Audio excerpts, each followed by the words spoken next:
Can that be part of it?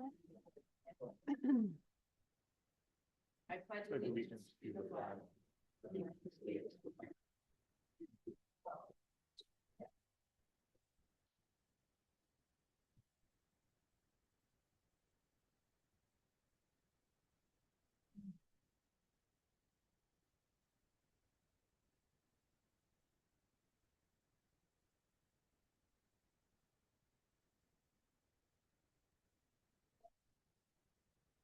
Regular public meeting for the Supervisors for Tuesday, March 24th, 2026. Can you hear me now?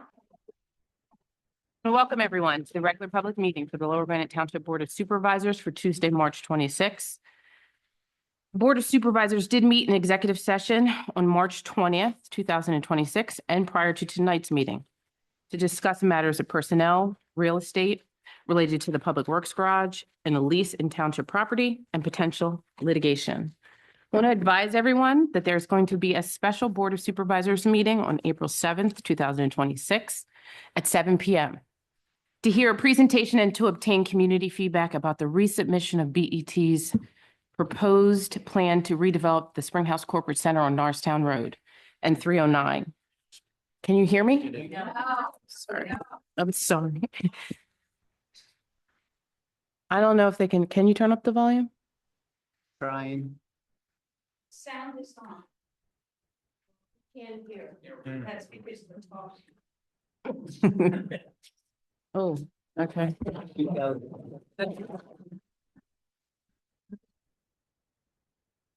Not that loud. Okay, can you hear me now? There's going to be a special Board of Supervisors meeting on April 7th, 2026 at 7 p.m. to hear a presentation and to obtain community feedback about a resubmission of BET's proposed plan to redevelop the Springhouse Corporate Center on Norristown Road and Route 309 with apartments and retail. It's known as Bercadia. Again, that's April 7th, 2026. We're going to start off tonight's meeting with a presentation around Gwinnett Penland School's Memorial Playground at Ingersoll Park. I'm just going to give you a little bit of background, and then you're going to see a presentation by Alloy 5. So as a background, and if you're not familiar, there's what looks to be a white house at the Ingersoll baseball field on the corner of Worcester and Old Penland Pike. That house was obtained by Lower Gwinnett in June of 2020. Once we took possession of that home, we went through a series of processes as it relates to what we were going to actually do with that home. It looks like a home and it was used as a residential home for a number of years, but it actually was a schoolhouse. It was one of 5 schoolhouses within Lower Gwinnett School District. And it was a desegregated school before segregation. We wanted to capture the history around that actual school, preserve that history, and find a way to actually memorialize it. So in that process, in August of 2023, our historic advisory committee started to actually review and actually find history and try to collect data and information related to that school. We had an open house shortly thereafter where the community was invited to come and actually see the home. It does not look like a home. It does not look like a school any longer. It actually looks like a residential home. It truly looks like it was more than one residential home where there was maybe multiple occupancies, and it didn't show a whole lot of history related to the original schoolhouse. We went through a process of trying to determine if we actually kept that home and tried to reestablish it and preserve the history around it, what that would look like and how much that would cost the township. That came with a price tag of about $2.3 million. So we decided, let's explore other options. We engaged with Alloy 5 to try and determine how we could still preserve the history of the school, but also memorialize what it was without keeping the actual structure, if that makes sense. Parts of the structure we wanted to at least preserve so that everyone had an idea and have an understanding of what this looks like and what it was back in the past. So what we're going to see a presentation on tonight is actually what they have come up with as I guess, an example of what this could look like if we did in fact preserve it, memorialize it, capture the history of what that schoolhouse was and that time period for generations to come. With that, I'm going to turn it over to Zach Hawk. And I don't see anyone else from Alloy 5. Becca, are you there? Yeah, I'm here. Thank you. Okay.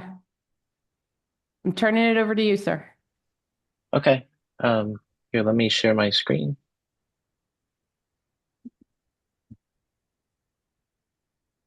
Okay. Can everybody see okay? Yes. Okay. All right, I'll kick us off very briefly. Good afternoon or good evening, everyone. Thank you for the opportunity to speak tonight. My name is Becca Rusnock, and I'm the Director of Development for Alloy 5. I'm joined tonight by Zach Hawk, who is a architectural designer, and we've been working on a concept design for the Gwynedd Penland School. So if you can go to the next slide, Zach, I'll just briefly, I know there's a lot on your agenda tonight, so I'll just briefly go through our agenda for this presentation. We're going to show you some pictures of the existing schoolhouse. We'll very briefly talk about the goals and considerations for this concept. Zach is going to walk through conceptual renderings. These are very preliminary, but he's going to talk about those. And then we're going to talk about some signage for a memorial. And then we have some next steps for the community as well. So this is the building right now as it sits. It's, it kind of known as it's a White House. It was a schoolhouse, but it really doesn't look like that anymore. There was an addition put on the rear of the building, we think, at some point. And you can kind of see how it interacts with Old Penland Pike, how it sits kind of on the corner of Old Penland Pike and Worcester Ave. It's our understanding that Worcester Avenue is kind of a cut-through road that people will kind of connect between Old Penland Pike and Penland Pike, and that a lot of traffic kind of circulates through here. It is not far from a SEPTA station, kind of at the end of Old Penland Pike. So we know that there's a lot of activity in this area. On our next slide, we have some photos of the inside of the house, of the interior. So you can see the kitchen area. I mean, it very much looks like a house. There's no teaching wall. There's no textbooks left behind. It just is very stripped down building at this point, and the rooms that are not stripped down are very much residential in nature. I think it was 2 separate units at one point. So you can see that the kind of memory of it as a schoolhouse has been stripped away, though the footprint of the original schoolhouse building is still standing.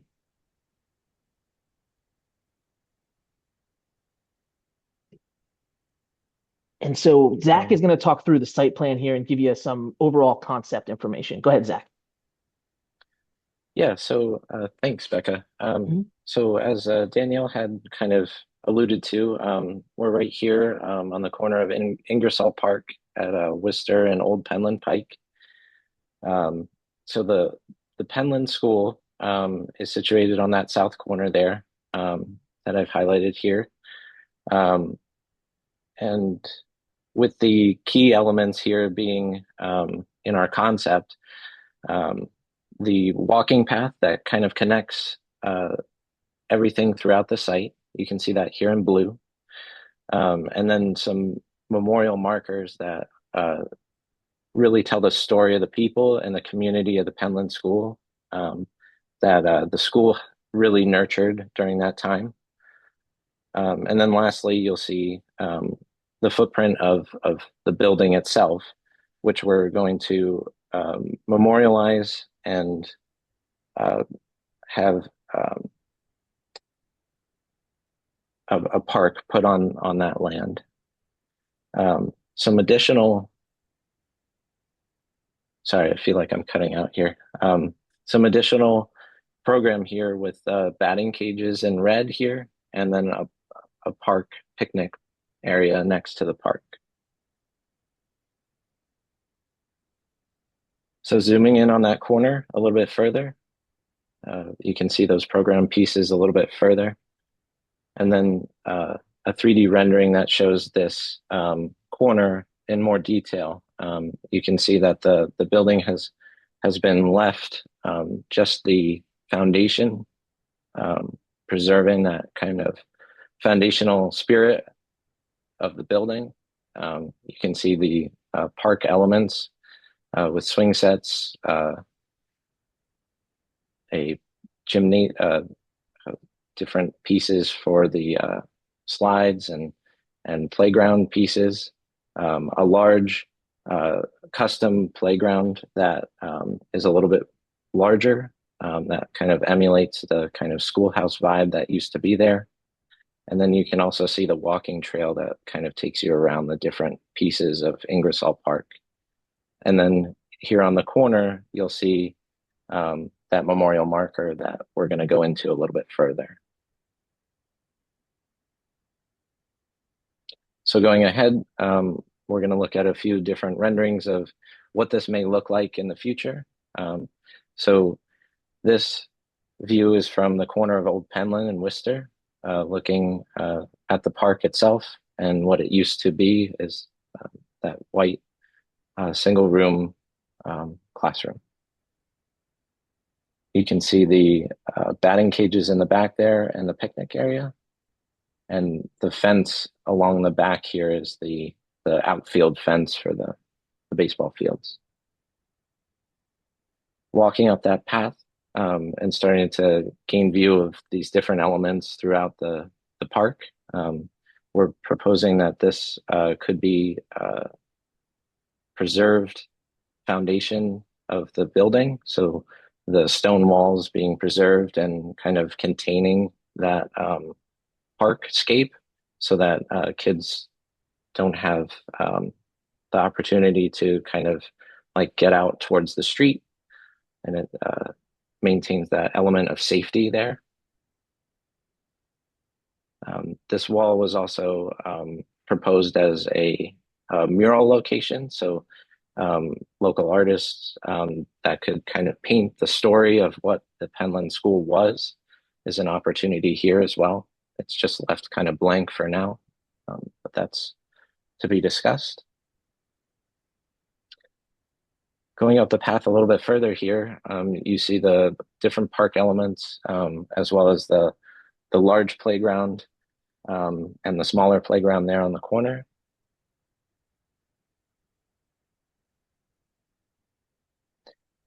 So we're walking here on the other side of the park. This view, you have the baseball fields to your right, and you're walking towards the batting cages there.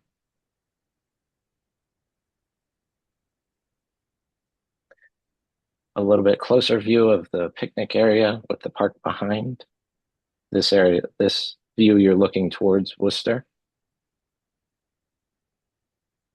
Another view looking sort of the same way.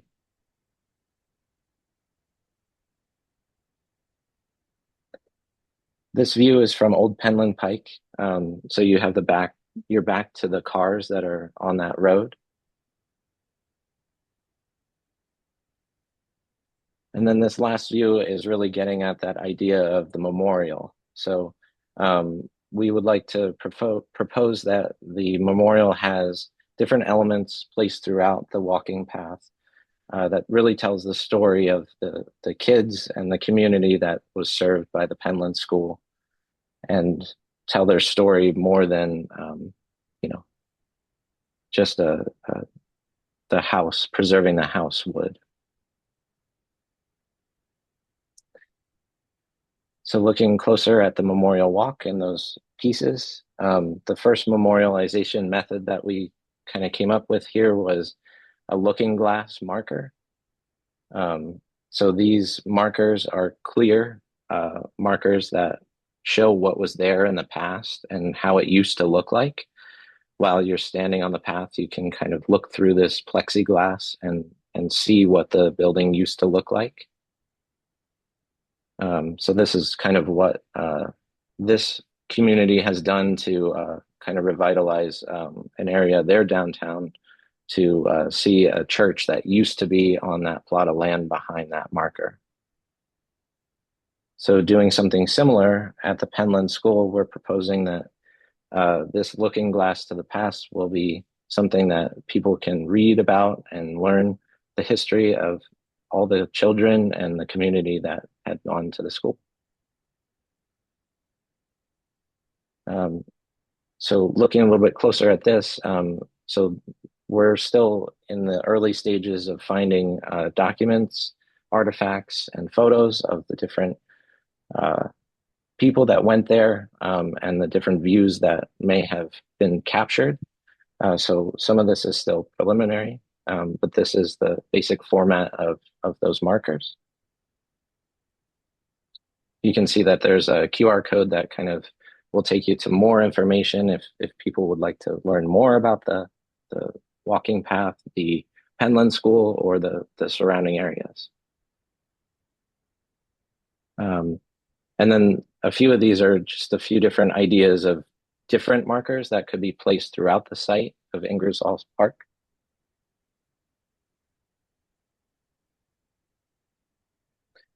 And with that, I think I'll just turn it back over to Becca to close us out here. Yeah, thank you, Zach. So all the images that you saw that Zach had rendered onto those that he had kind of created these are not from the Penland School. These are not from Lower Gwinnett. These are just images that we have found online that are buildings that may have been a similar type and a similar style to the schoolhouse here. So some of these are from out west, some of them are from different parts of Pennsylvania, but these are the types of artifacts and photos that we're looking for and that we're trying to collect. And like Zach said, we've already started that process. I believe we have obtained a diploma of some sort. The more information that we gather and the more artifacts, photos, documents, the more that we can gather, the more ability we'll have to have these markers. And I think the story of the school is really important. I think trying to make it more of a memorial and a teaching moment is important to kind of integrate that into play. This obviously this park will become a little bit more than baseball fields and a playground and a picnic area. But we do need some help finding some of that information. So I know that the township has kind of an avenue to share that information, and if anyone has pictures or if they want to share their memories or their stories, we would be happy to help collect that information. This kind of wraps up our presentation. Like I said, this is very conceptual at this point, but I just want to thank everyone for giving us the opportunity to speak tonight. Thank you. Thank you both for the presentation. Absolutely. I think what Thank we you. have in front of us is really just an awareness that we wanted to share with the public. This had previously been shared with members of the Penland community. They provided some initial feedback related to these concepts. We're opening it up to welcoming public comment and feedback through our township website through March 29th, 2026. Any questions or comments from the board? I mean, the only thing that I'll add is just a thank you to township staff, to Alloy 5, and to the residents of the community who have already come forward with stories or offering their help to give us information to finalize this project. Sort of a passion project for me. I think it's going to be a great way for the community to learn this history in our township that many people don't know. And I'm a history nerd, so preserving history, in my opinion, doesn't mean necessarily keeping the building, but finding ways to tell the story for future generations to come. The Little League has been such an amazing partner with the township for many reasons, but one in particular is, they're going to attract a lot of people to Ingersoll Field, and a lot of kids and families are going to learn about the school system in Lower Gwinnett and how it used to be before people decided to segregate schools. So I think it's a really compelling story to tell, and we're in a unique position to be able to do it. So I'm grateful for all the participation, and I'm hopeful that we'll get more information so we can really make sure that this is told thoughtfully and accurately. So I encourage folks to give feedback. I know we have a packed house for items that probably aren't about this project, but we want to hear from you if you know anything about the school or have any stories that you want to share. Any additional comments from the board?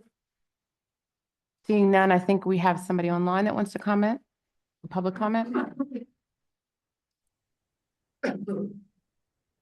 Just state your name and address. Well, it's Carmina Taylor Danielle. I want clarification. Did you say this school was segregated or desegregated? So it started off desegregated? until the passage of segregation essentially took place, and then it was segregated. So this school was in commission from 1888 to 1923. Okay. So it's really important to distinguish when it became segregated because that's part of the real story of the Penland School, the auspices of that space and how it merged over to the school field. So I just wanted to get clarification on that. And I also wanted you to know, Danielle, that I sent you an email about 3 or 4 weeks ago. So I'd like for you to answer my email. I think the staff has done a great job in making efforts to preserve the history. It's very, very important to connect the dots and the significance of the people that lived in this community and attended that school and the influence that that school had inside the Penland community for over 30 years. So kudos to the township, to Mimi, to John, to the historical committee. This is really important work, and it's really important work to share with the younger generations that will be in that school field, in that baseball field. So thank you, but thank you, Danielle. Thank you. Could you hear me? We can hear you. Yeah. We can hear you. Okay. Any additional questions or comments from the public? Thank you to Alloy 5. Thank you so much to our staff. Next up, I'm going to welcome Claire Warner, the Montgomery County Planning Commission. Give us an overview of the 2045 Comprehensive Land Use Plan. Good evening. Can you hear me okay with this? I don't know if we can hear you. You might have to pull it out. I might have to hold it. Okay. Okay. Can you hear me all right? Great. A little closer? Okay. Yeah. All right. Thank you. Good evening. I'm here to present the Lower Gwinnett Comprehensive Plan. My name is Claire Warner. I'm with Montgomery County Planning Commission. So I've been here a few different times to present to the Planning Commission, and this is my first time in front of the board, so thank you for having me this evening. I'm here to present what a comprehensive plan is very briefly, and then to go over some of the highlights of the Lower Gwinnett draft. So a comprehensive plan is a long-range planning document that guides the future growth and development of a community. The comprehensive plan outlines a vision that informs the goals and recommendations and strategies to implement the vision that is set out at the beginning of the comprehensive plan. A comprehensive plan is required to be updated by the Municipalities Planning Code, MPC, every 10 years. And the MPC also requires that there are certain topics that are covered in a comp plan. Apologies, I will try to speak into the microphone better. So the comprehensive plan is comprehensive in geographic scope as well as topics, and it covers the range of topics that are listed on the screen above you: demographics, land use, economy, transportation, infrastructure, natural resources, and sometimes it has focus areas like this plan does. There are a number of topics that are covered by the MPC, the Municipalities Planning Code, and other topics can be added as the community desires. The planning process for the comprehensive plan began in 2023 with a kickoff meeting. I met monthly with a steering committee that was made up of township staff, planning commission members, other volunteers and board members from and residents of the community of Lower Gwinnett. And we met to discuss the different topics, analyze data, and organize the different public outreach events. We had two different community open houses throughout the process, as well as a number of different surveys. And throughout the process, we also put out social media posts, and the township maintained their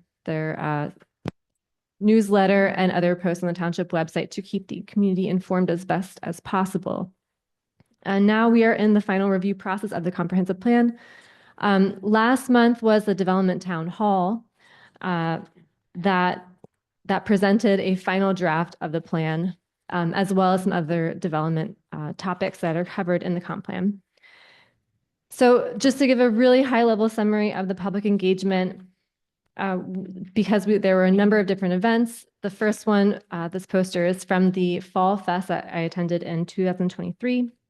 At the very beginning of this process, the community identified a number of different issues that were high priority. First and foremost was preserving open space, improving walkability, creating a more welcoming experience along Bethlehem Pike, and focusing on commercial areas. And then the second page here shows, as we got further along in the process, we started to develop some of the vision statements and the goals for different topics in the plan, and that includes looking at community institutions, housing, transportation. From what we heard in the survey, as well as at the second open house, the attendees and the residents that answered the survey greatly supported, and for the most part, the different the vision and the goals that were laid out for the plan.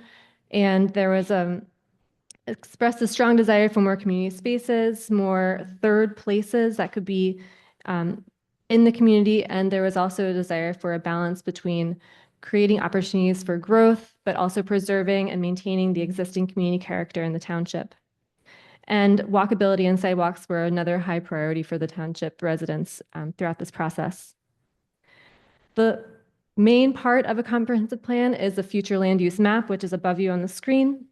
A future land use map is not a zoning map.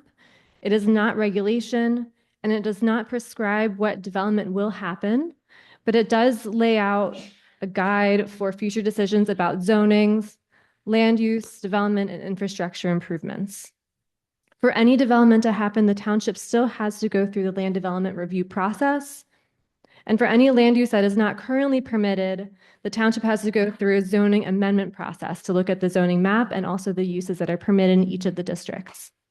Like I said, this is not a zoning map, so it does not say precisely what is permitted in each of the areas, but it lays out what kind of development the township might want to see in the future, looking ahead for the next 20 years. The township will define the parameters through zoning regulations that new development can take, and that can include the building height, scale, different uses, and what exactly this high, medium, and low intensity uses will be for the township. In the future land use map, you'll see the predominant color is yellow, which is low density residential. That is the same as what the current land use map illustrates today. So the residential land uses are the majority of the township.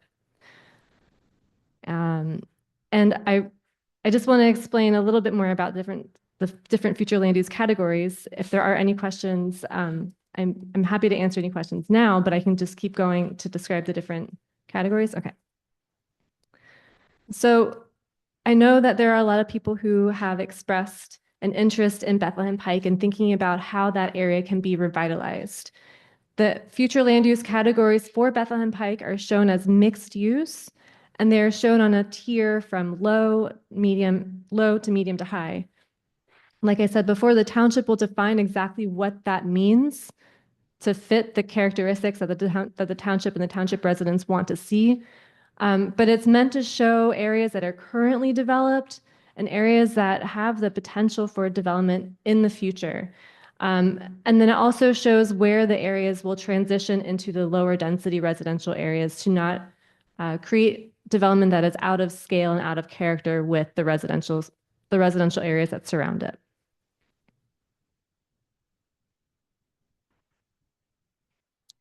I think if you could speak to, and I think this future land use map, I have a sneaky suspicion that this is why a lot of people are here tonight, even though all of our board meetings look like this typically. Can you give any background around the picture that was in the original comprehensive plan? And talk a little bit about the conversation that we had at Gwinnett Mercy, the redevelopment conversation that was open to everyone, where we kind of discussed more broadly just redevelopment, but as the comprehensive plan was weaved in that and the feedback that we got, why that picture was removed.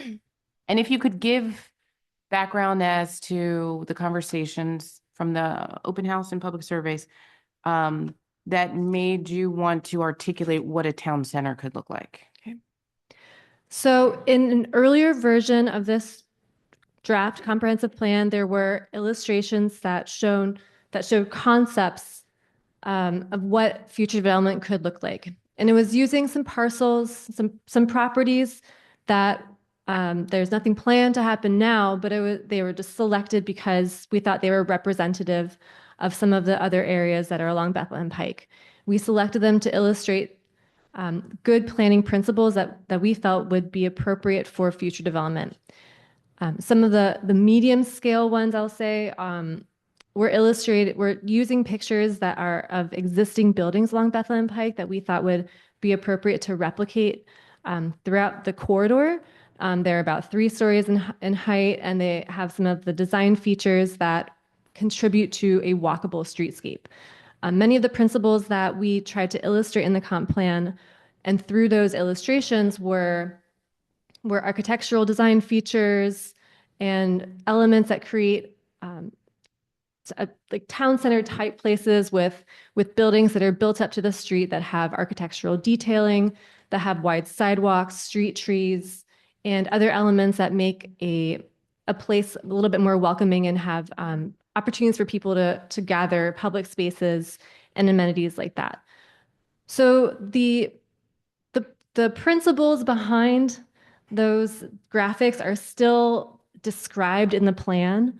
We still have some pictures of examples of other developments that we feel represent the kind of built environment that would be helpful for rejuvenating a commercial corridor and would hopefully bring more people in and attract people and also bring residents to those areas. That's a way to support economic development in some areas.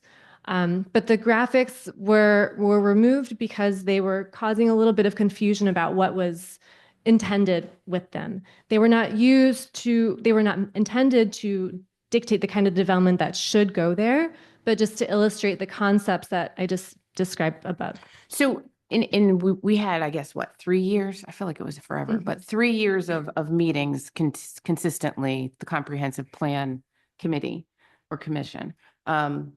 And what we were focused on is how to revitalize Bethlehem Pike. That was a major conversation point throughout what that could look like. And I think out of some of the open houses, correct me if I'm wrong, out of some of the open houses and the surveys and the conversation was, we don't in Lower Gwinnett have what would be a town center. I think the closest thing could potentially be Veterans Park, I think is what we deduced. And you were charged with conceptually coming forward with what a town center could look like if we had one in Lower Gwinnett, where it could be. And then if we decided to build it out as much as we potentially could, I think that's the representation you gave us. That was not in any way the representation that we decided or adopted or felt like was what we wanted to move forward with.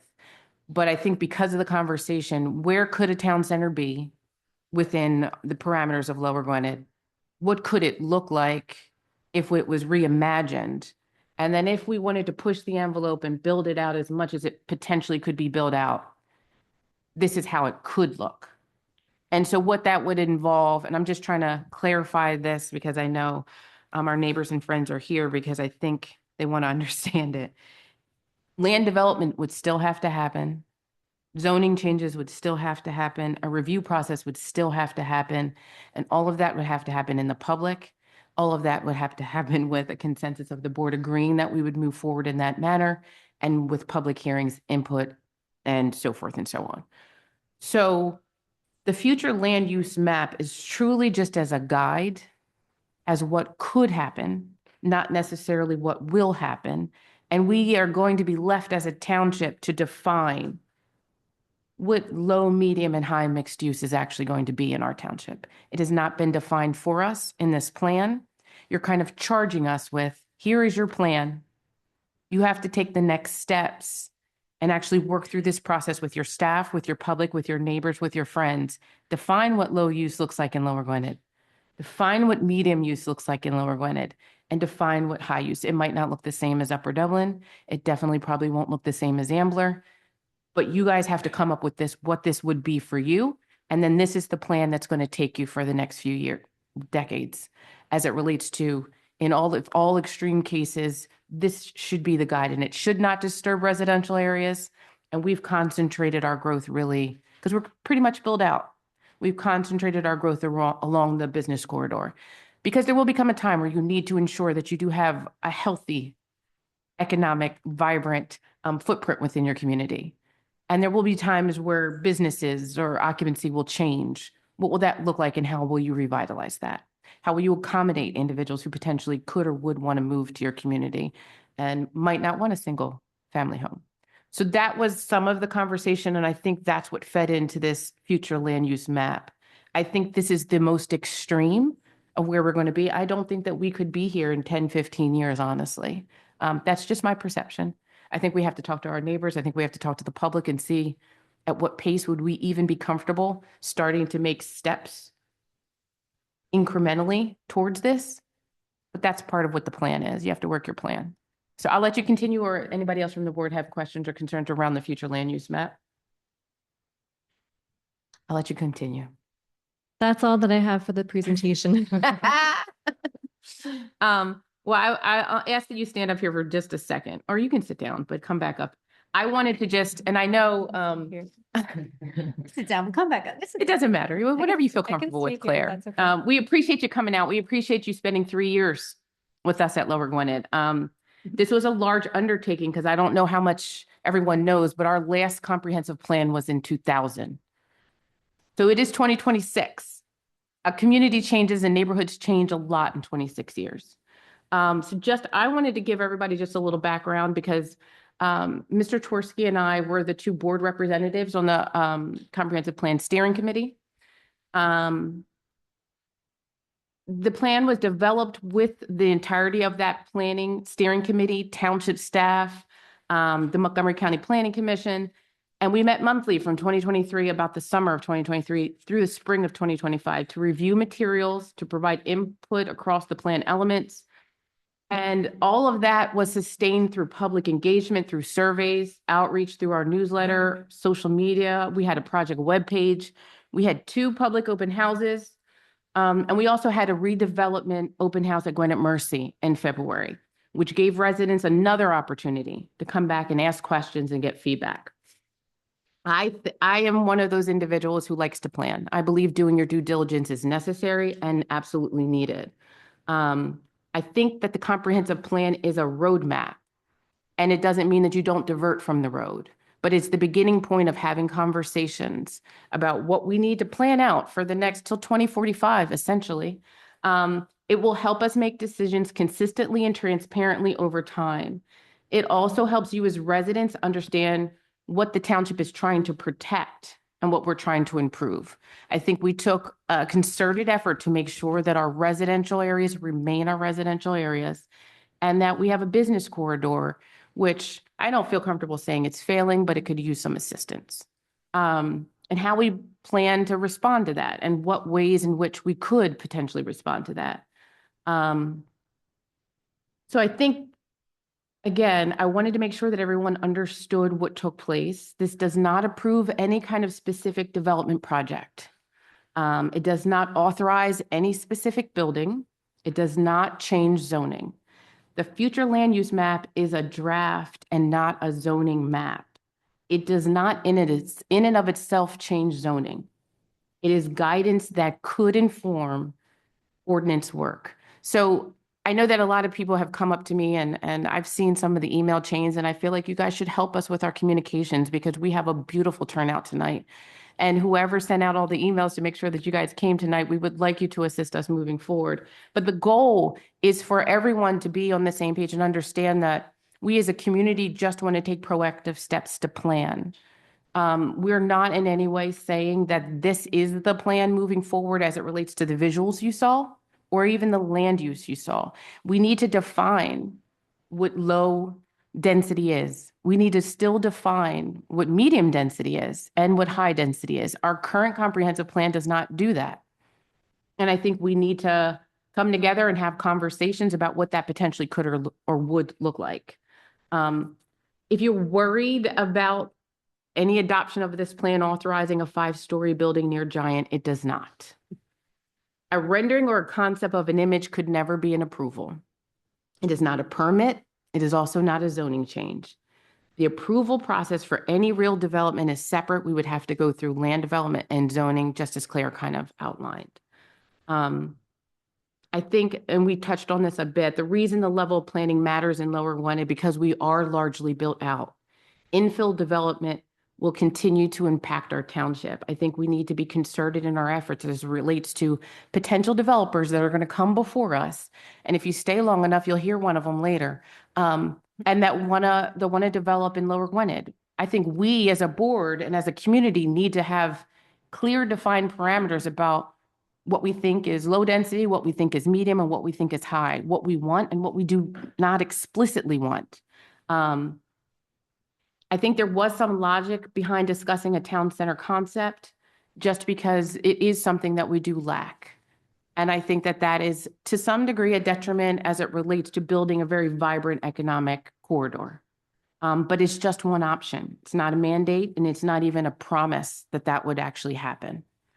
I'm going to open it up to the board because I feel like I've talked a lot. And I think that everybody should know not everybody on this board agrees. One would be shocked to find out. So I'm going to open it up for discussion from the board related to your thoughts around the comprehensive plan. And the only thing that I wanted to add, because I think you did a great job, Danielle, of summarizing all the key points. But when we sit up here and, I know you guys don't have the benefit of coming to all of our meetings, but we have, developers, folks coming to us all the time asking for permission to build or to change things. And without a plan to help guide us in making the decisions, we are just reacting. And this board has made a very concerted effort to plan with respect to our trails, to plan with open space, to plan for our parks, and to plan for future growth and development. And we try to do it in a very smart and calculated way so that we are not forced to just react to projects that are coming before us. The comprehensive plan gives us a very rough framework to work with, but it's still a guide for us to be able to use, like our sidewalk and trails plan, like our park plan. We can look at it when a developer does come before us and ask for permission to build things. So I think just understanding the position that we're in up here and understanding the benefit of having that plan is a reason why we've pushed this forward in terms of planning since Mike and I got on this board 4 years ago. It's been that long of a process. So I think it's a good draft. I think that we've spent a lot of time talking about it. Claire's been great in presenting to us, and the supervisors who sat on the committee have presented to us. So thank everybody for their role in this, and thank you to all of you for coming out and participating in this process. That's why we have these meetings, so we can hear your thoughts. I also, I guess, well, is there any other comment? Oh. Sorry about that.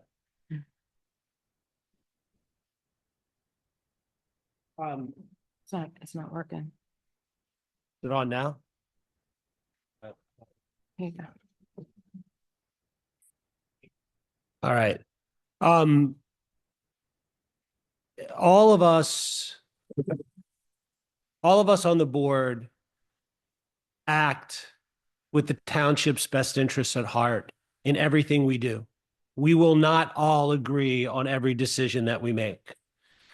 I'm heartened that y'all have come out tonight. This is sort of the end of the project, the comprehensive plan. And it would be great if we can figure out a way to get this many people at the beginning of the plan. None of us have any interest in development that happens in the township. All we're trying to do is hopefully make the best decisions for the township as a whole. We had a lot of feedback, especially about the high mixed use density at the Giant. And if it wasn't, and as Ms. Duckett said, the board members don't all agree on everything. And I'm grateful for the feedback that we got about the Giant development because it colors my decision that it shouldn't be high density mixed use. We've heard you. Yeah.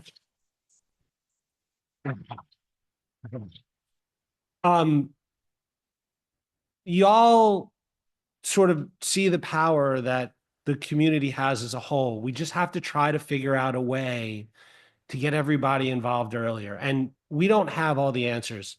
We're all, the five of us are volunteers. We all have day jobs. We all have children. We're all busy like you all are busy. We're not career politicians, contrary to what some people may think. If you guys have ideas about how we can get information out to the community in a better way, tell us that. Okay. We're all neighbors.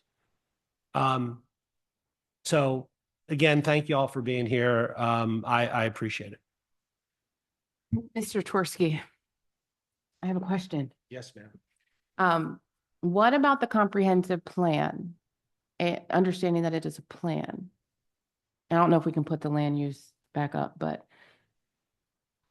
how can you define that that is high density? If that is a conceptual framework that the County Planning Commission identified? It says mixed use. Oh, I'm sorry, you can't hear. So is this even working? Do No. we have another microphone that Mike can, or? Just before Mike answers, I just wanted to make some comments on my, so one, I do want to just restate that this board, it's a ton of planning. And I say they, because when I first came on the board, especially, these three here, Janine, Danielle, Mike, it's amazing on the planning. And it's amazing how they really were open and still are open to everyone's ideas. It's not their idea, it's for the community and it's for everyone's ideas, hopes. We all here want everyone's input. It wasn't anything like I had initially imagined. It's so much better. And these guys are amazing. I ride their coattails and I just think they're amazing. So I think with the comp plan, I thought brought out a ton of great ideas. It started before I even knew what the Board of Supervisors were. I remember going to certain events and asking what we would like in our township, and I participated as well as just a resident. And I thought the comp plan did hit on a ton of things that most of everyone here would agree upon. But when you look at this map here, we see two locations where it says mixed use high density, and we don't have a definition for it. We don't know what it is. And I understand this is a comp plan. It's conceptual in nature. It outlines ideas. It's not binding. I understand that there's no obligation. It doesn't change zoning. There's no regulatory effect. There's nothing here that binds us to anything. It's just a plan. But in saying that, sometimes the concept could be interpreted by some as signaling that we want this to happen.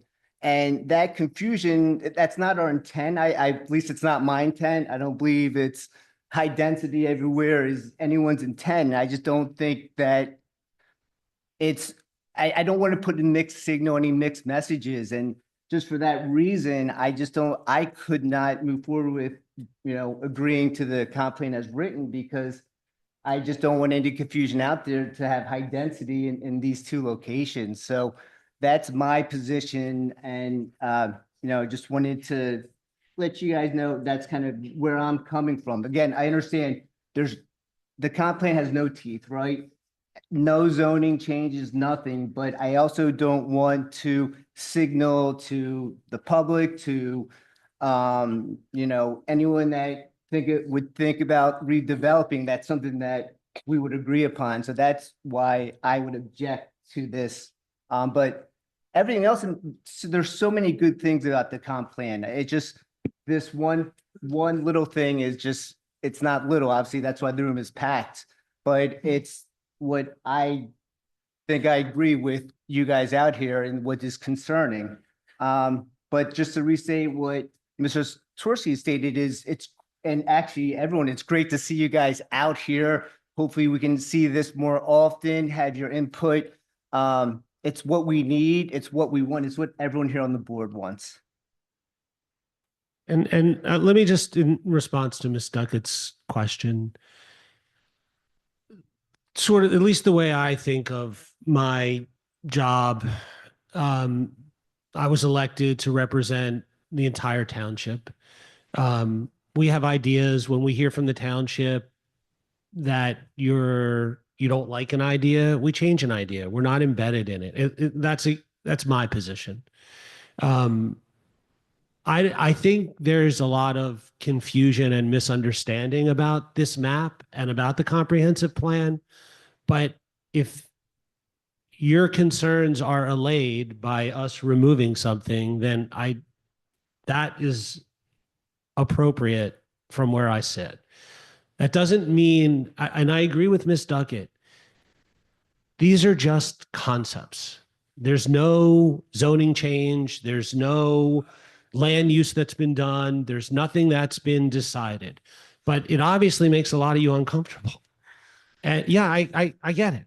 I get it. And so if that will make you more comfortable, again, from my perspective, and to answer Ms. Duckett's question, it's not a real give to remove it, because that's what it seems like the people want. And all we're here to do is do the will of the people. We're going to give a chance for all you to ask questions. So most of you have probably not been to one of these meetings before. You get to actually see how the sausage is made. It's horrible. So how it works is the board will offer its input, and then we'll open it up to comments from the public, and you'll all get a chance. We'll stay here as long as you want. We have to let the rest of the board. Yeah, the rest of the board has. Is there comments. any additional comments from the board? I don't want to. Not I don't this want to time, jump in no, front of yeah, you, but I no. just, the only thing that I'll say is going back to this idea of having a plan as a guide. My concern is if the map all looks the same, we are in the position we were 4 years ago, where when we are faced with a development proposal, we are reacting because we don't have a plan about where certain types of development could potentially go in the township. And I understand that you guys are all here and that this is something obviously that you care very deeply about. I want to hear what the specific concerns are before making a decision on this plan. But that is my concern.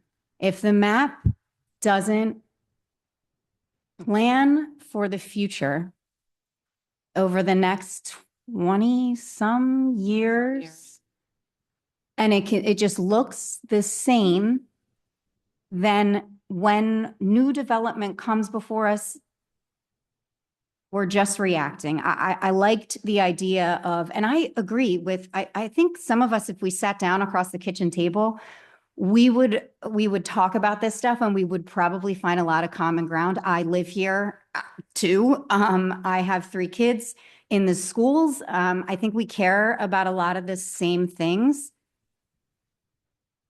But I do think we need different types of housing in the township. I don't think the township should be completely the same. I hear you. I hear you, and we'll be able to hear from you. I will, but listen, bear with me 1 second. I'm You could not just- patting myself on the back. I'm Let me sorry. finish. I'm sorry. I'm sorry. Just let the board have Yeah, their we're discussion not first. To talk, guys, I'm sorry to interrupt you, Danielle, but we're not allowed to talk to each other Yes. outside of a public meeting. I did not know how Mr. Twersky and Mr. Chong feel about this map. We're not allowed to talk to each other or it becomes a violation of the sunshine law. All of our deliberation is supposed to be done in public. And this is the opportunity that I have to share my concerns with my fellow board members and to hear their concerns. We also want to hear from you, but this is just the way that the meeting is structured. So I'm just sharing with the board members that my concern is that I do want to promote different types of housing in the township. And I gotta- hear you that have some to- Listen, members of the okay, let me just community- say, we're all neighbors, okay? I mean, I understand we don't all agree, but please just, you're all going to have a chance to speak. Just give Miss Martin, you're going to have a chance to speak as soon as the supervisors say their piece. Just give Martin the respect that we're going to give you to say whatever you want for as long as you want. That's all I'm asking. I see a benefit encouraging different types of housing in the community. It will revitalize Bethlehem Pike and encourage more businesses to come here and more places for us to go.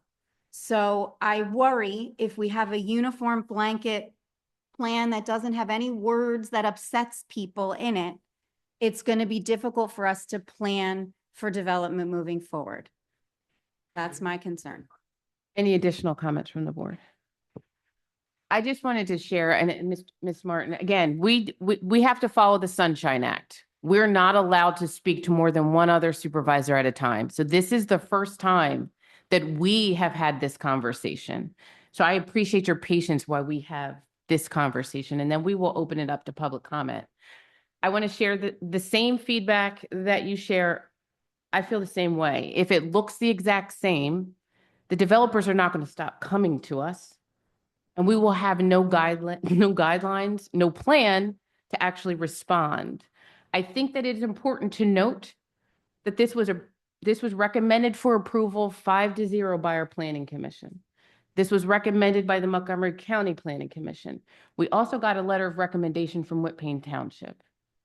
I see this as just a plan. And so I see that if in the event that somebody was to come and say, I want to build 40 houses, I don't know, mixed use in that dark pink near Summitown Pike, which is the giant shopping center, we would have a conversation about what does that look like? Is that low? Is that medium? Does that make sense there? It does mixed use. So, I mean, that is what I'm looking for with this guide and with this plan. This is why I wanted to share it with you, Mr. Twersky, and with Mr. Chong. I think for me, the guide of how these are the only two places, the dark pink, I guess, that where it could be high. Those are the only two places that even all planning commissions are recommending there could be high. Not saying that there needs to be, but those are the only two places in our township where it could be different. And then we would have to define what that difference looks like or what high would look like. So that's how I'm interpreting this. It's not that we're giving somebody a green light, like this is where the high should be. It should a developer come to us and say, I want to repurpose this area, and this is what I envision. We would have a guide, like a framework to say, this doesn't make any sense because you're too close to residential. You're too close to other things that we know we want to preserve. But if it was in those two areas, then it would be something that we could or should consider. So that's, I see it in that way, Mr. Twersky, as a guide. With that, I'm going to open it up to public comment. If you could just, when you come up, if you could just state your name and your address for, so we can keep minutes.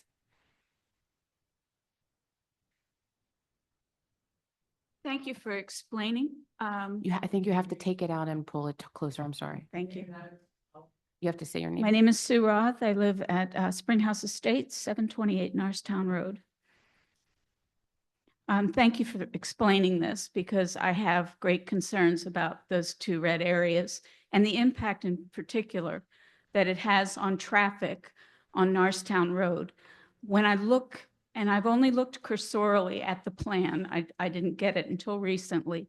It looks like the major focus of the plan is Bethlehem Pike, and like there's very little attention paid to Norristown Road. Up there at Norristown Road and Lime Kiln, there's already a lot of condos and so forth that are going in there. Traffic at Lime Kiln can be god awful. up here, we just spent a heck of a lot of money on redoing this intersection here.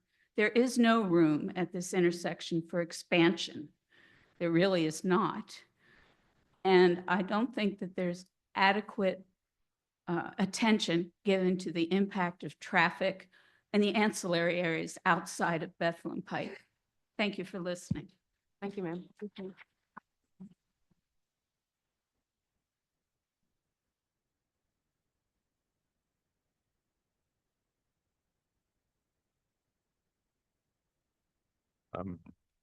I'll say a few things. First name is Jonathan, Jonathanthan. Last name is Kalpas, Calpas. Address is 100 Hillcrest, Hillcrest Lane in Lower Gwinnett. So first of all, thank you for everybody who's come out tonight. I got to say, I was at the last township meeting and there were two people in the audience. It was myself and my wife, in addition to a couple of members of township staff, and an applicant from the Folkways who was looking for, I think, approval on something, which was actually twice as big as the meeting before, where it was just me in the back row. And it was within days of the February 19th meeting at Gwen Mercy University. And there's a video on this website, on the township website, and you guys can go watch it. There were closing comments by the Board of Supervisors. Not one of them mentioned anything about the meeting, nor did township staff.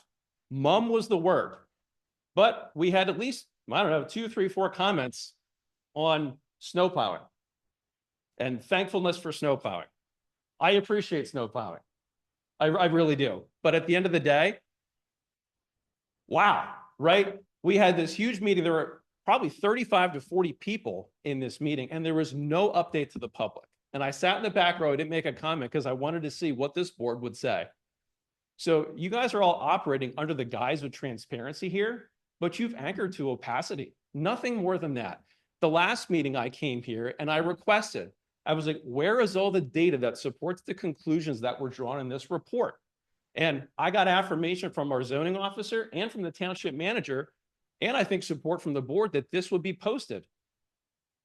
Half of it was posted. There are links to surveys that are closed. The data still remains somewhere. I don't know. I made a right to know request for this information upwards of a month ago. At the last meeting, what I heard, I can go back and listen to the video, is that some of that information is available.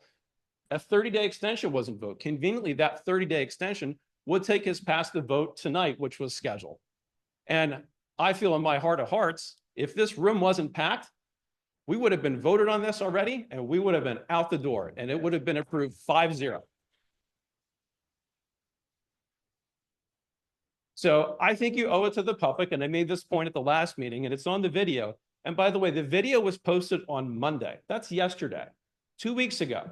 So under the guise of transparency, you guys couldn't post a video that was critical of this plan in 2 weeks? Shame on you. Shame on all of you, staff and the elected Board of Supervisors. Where is the data? That couldn't have been posted in 2 weeks? Go look on Whitpain Township's website. Go look on Ambler Borough's website. The data from those survey results is out there. And if it's out there, I stand corrected. But I have snapshots of that from before of the comprehensive plan. And there was nothing up there until I asked about that 2 weeks ago, as far as a delineated piece on there with some of the history. There's little bits of pieces of history on there, but not near enough to draw the conclusions that you did. I will also say there is truth in what you're saying about this plan, right? However, this isn't just a guide. This is a North Star. You are going to conform the zoning ordinance to meet this. So what that looks like, nobody knows. But right now at this meeting, there's a lot of people who are pretty upset about what the possibility looks like. So whether this is approved or not, you can call these things on the left-hand side of the screen whatever you want. The key's in how you define them. And that decision is still coming, right? That decision is still, so call it mixed use medium, take one off the board. I hear you. What I would love to hear is what your definitions of mixed use high density look like. Where do you stand? Where do those limits stand for you? And I think you owe that to the voting public before you vote on this, because you are the people who are going to make the decision. The board, the zoning board, are they elected? No, they're not. Who are they appointed by? I believe they're appointed by you. Who's the planning commission appointed by? I believe they're appointed by the board of supervisors. They are not publicly elected people. So the fact that they vote something 5-0, that doesn't mean a lot to me. So I just think this whole process, again, not transparent, but you're operating under this fictitious component that it actually is. And I think the icing on the cake is the removal of those drawings from the plan under the auspices of confusion. It's not confusion, it's cowardice. You took it out of there because you didn't want it in there, because you didn't want this to happen. You didn't want a room full of people to call you out that you were changing the character of this township. I think the only thing missing from the comprehensive plan, and then I'll sit down, is the historical looking glass that we're going to get in Ingersoll. So why don't we put that in there as we say goodbye to what the township looks like? Thank you.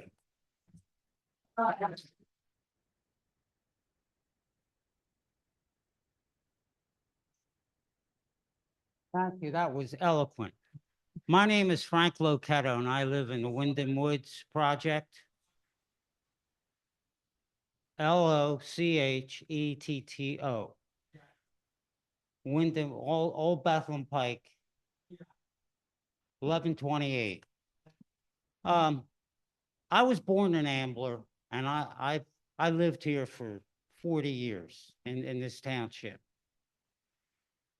I get the feeling that you people want to convert this beautiful village that we have into Ambler. Now, this plan is going to affect, I assume, everyone here. I know it's going to affect my area.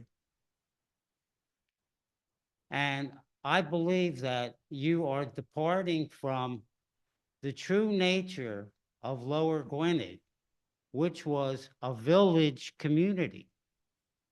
Why do we need a center in this township? Why? What's the purpose of it? If I want to see a center, I'll go to Ambler, where it's congested, you can't even find a parking place.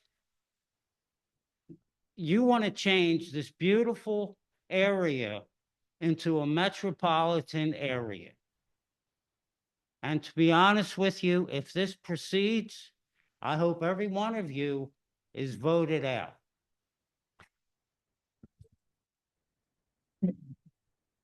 Mr. Lopetta, I just want to respond just a little bit to it. You okay? You okay?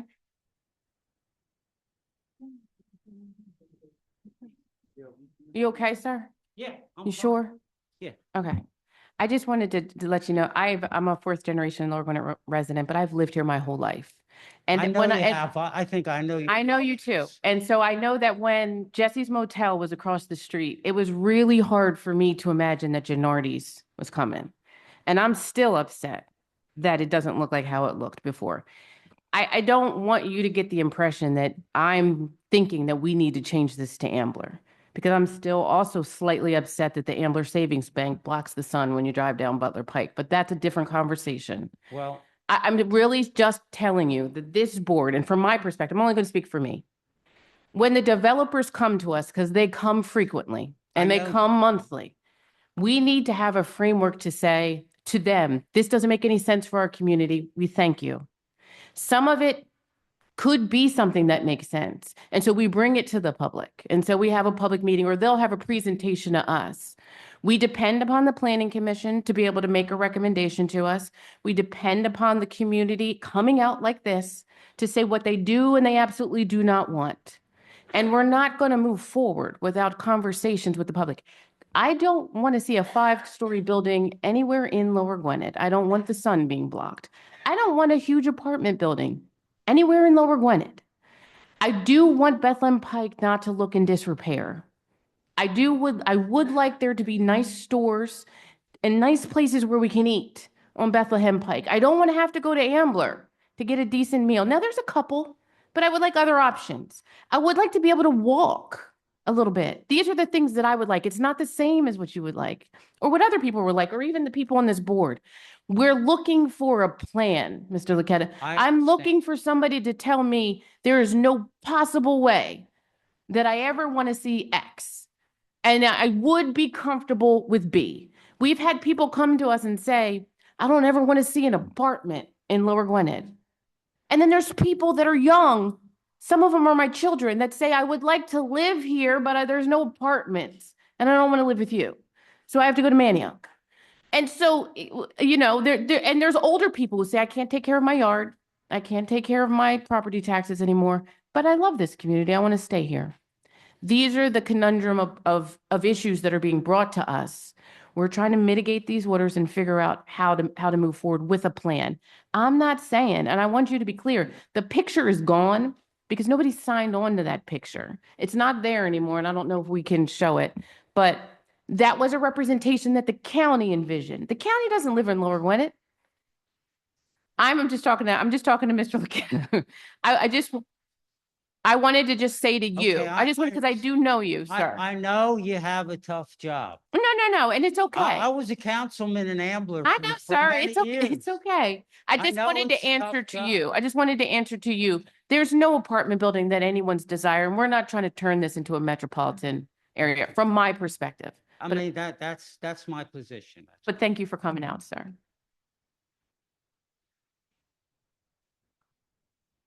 Right. Hi, you've met me before, but my name is Lisa Washabah, Washbaugh. And I am the president of the Twirlen Estates. Can I lift it?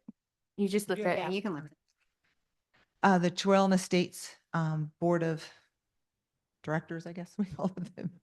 Anyway, and we've lived here 30 years, and you guys have heard me before. I think our development of Twirlen Estates was kind of feeling like we didn't have to pay attention to these meetings because you guys just always did what we loved. It's horse country, it's a village, it's what we love.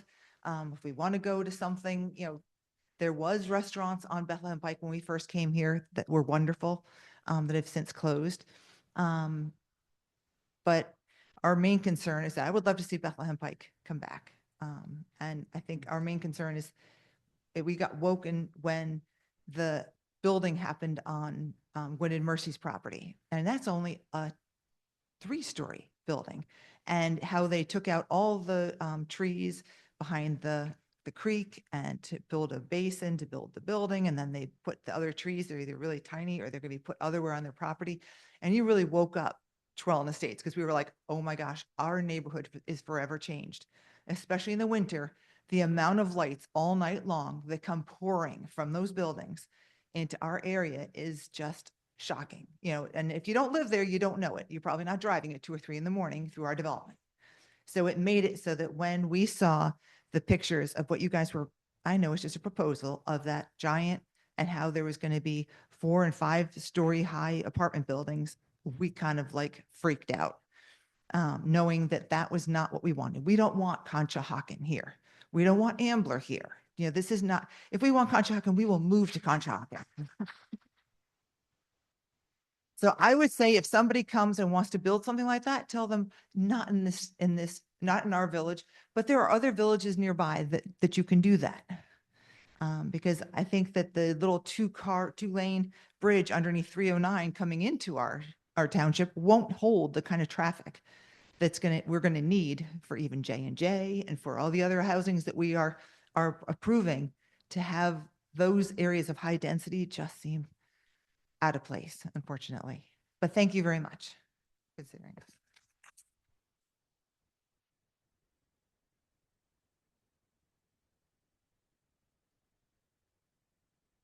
Good evening, ladies and gentlemen. My name is John Lawler, Lawlor, 1108 Huntseat Drive, Lower Gwinnett.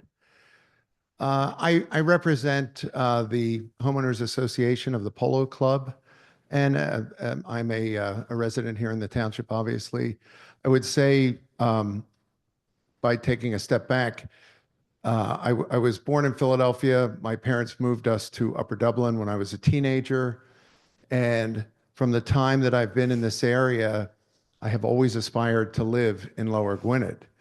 The map is not up there, but I noticed that the predominant color of yellow is low density residential.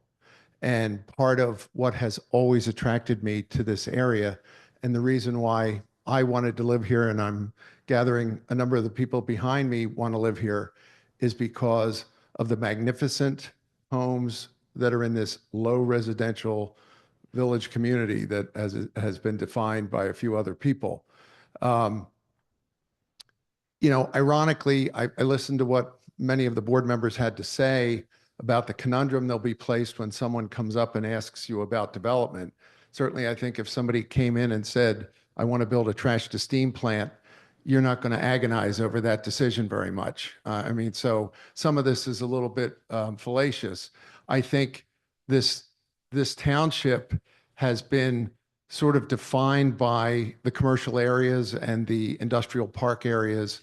And I think that there is plenty of room already to, as you say, Chairman, to improve them, make them better than they are now. There has been some dereliction of restaurants and other shops along Bethlehem Pike. I'm also concerned about trying to turn it into a town center, as much as I love the notion of having some sort of an attractive town center, but it's like the Indianapolis 500 along Bethlehem Pike, where I don't think they have that same issue in Ambler with red lights on every corner that slows the pace of the traffic down.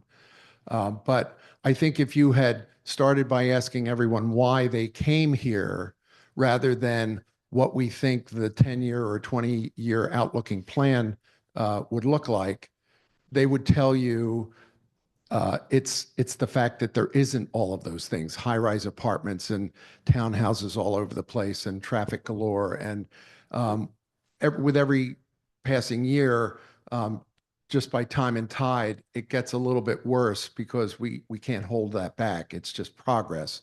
But it would sicken me to see, I've already seen examples where a large multiple acre home gets demised and 8 more houses get put back in its place. And I used to love driving past the majestic big house.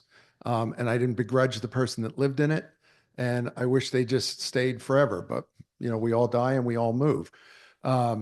So I'm just saying, what's wrong with having a little oasis around all these other adjacent places that seem to have seen fit to build apartment buildings and industrial parks and traffic congestion? I don't even like to drive along 611, 309's getting bad.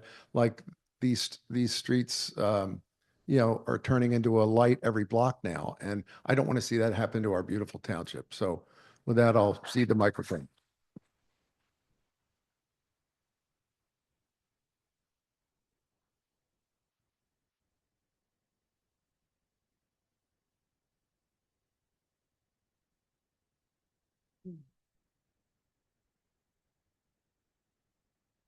Hello, my name is Farron Schoenfeld. Farron, you haven't heard of Farron before? Faron. Last name is Schonfeld, 1225 New Church Court. I appreciate everybody's time. I appreciate everybody coming out here. I just want to make I think the point has been made that I came here for very clearly. So I'm not going to make you guys sit through the same point again. I want to add just a nuance to it. Ms. Martin, I think specifically on your point, I'm a businessman. Plans are very important for what I do. They're very important, and I think important for the intent of what you guys have put in place. I think what you're hearing consistently in the feedback, even if the process by which you're now hearing it is not ideal and the timing is not ideal, I think everybody is universally in agreement that south of the 5 Points intersection in Bethlehem Pike, we want to see revitalization. We want to see improvement. The minute you go north on Bethlehem Pike, where there's already commercial approved, it's there. There was a huge commercial redevelopment done where the Whole Foods Center was in.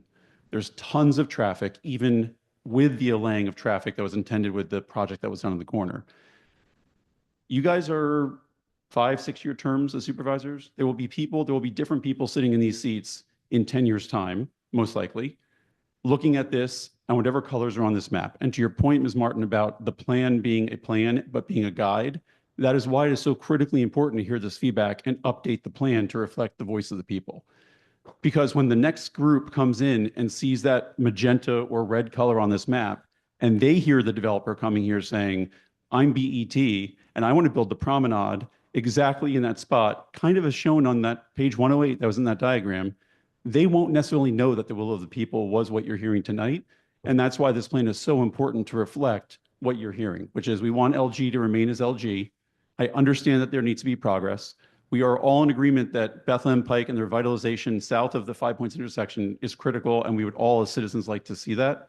But I think reflecting the plan, having a plan not reflect the feedback you're hearing, but calling it a plan that is not binding, it's just a matter of time before somebody will misinterpret that when they're sitting in the seats and they're not you guys. And I think that's just really important, why I think it's important to reflect what you're hearing on the plan. And I appreciate Mr. Twersky and Mr. Chong mentioning that they're willing to adopt that, but that is why I think it's so critical to reflect it in the record. Mr. Schoenfeld, can I just ask you one follow-up question? If we, this board that exists now, and knowing that we adopted this comprehensive plan, define with the help of the public and through, public hearings, so forth and so on, in our zoning ordinance, what low, medium, and high are for Lower Gwinnett, that will constrict them to some degree. Understanding that, you still feel that same way? I do, because I think you're hearing it universally. The commercial. I wouldn't say this room is universal to the Lower Gwinnett in its entirety, but it is reflective of a good segment. For sure. And I think to the other points that were made previously, I think it's great that there was a plan that was attempted to be done to try to advance the township and figure out these questions. I think, as public servants or, elected officials, that's something that should be done. Clearly the full input and the data that you were reacting to was not the full voice of what the people are really looking for. And universally, everybody, I came here from Upper Dublin because the promenade was approved next to my neighborhood. I moved here expressly to avoid that. And every time I drive to that promenade, I think, what a disaster and a dereliction of duty that was approved as mixed use and an overbuild that thing is. You can't park there, you can't move there. That should never exist in LG. That is exactly why I'm here. It's exactly why I'm raising my family here. And it's exactly what I want them to experience about it. And I hope that they're able to live here one day as well. And, on a beautiful map full of yellow, which is ultimately what I'd like to see on this map to the extent that, it remains as such.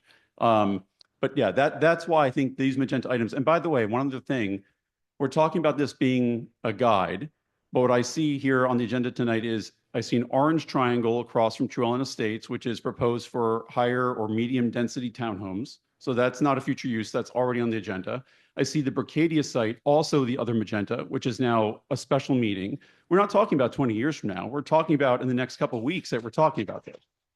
So I think it's very important that we reflect the updates that we're requesting. And just so that we understand those, because it's not reflected in our zoning ordinance, and they have to go through special hearings and land use and a whole host of other things where the public can come out. So just wanted to clarify that. And that's why I think, again, to Ms. Martin's point, that's why I think it's so important to reflect the plan. And if that's going to be your guide, reflecting the plan to reflect what we're saying here in terms of feedback should also help inform when those types of developments come up, what the people are ultimately looking for or not looking for. Appreciate that. Thank you.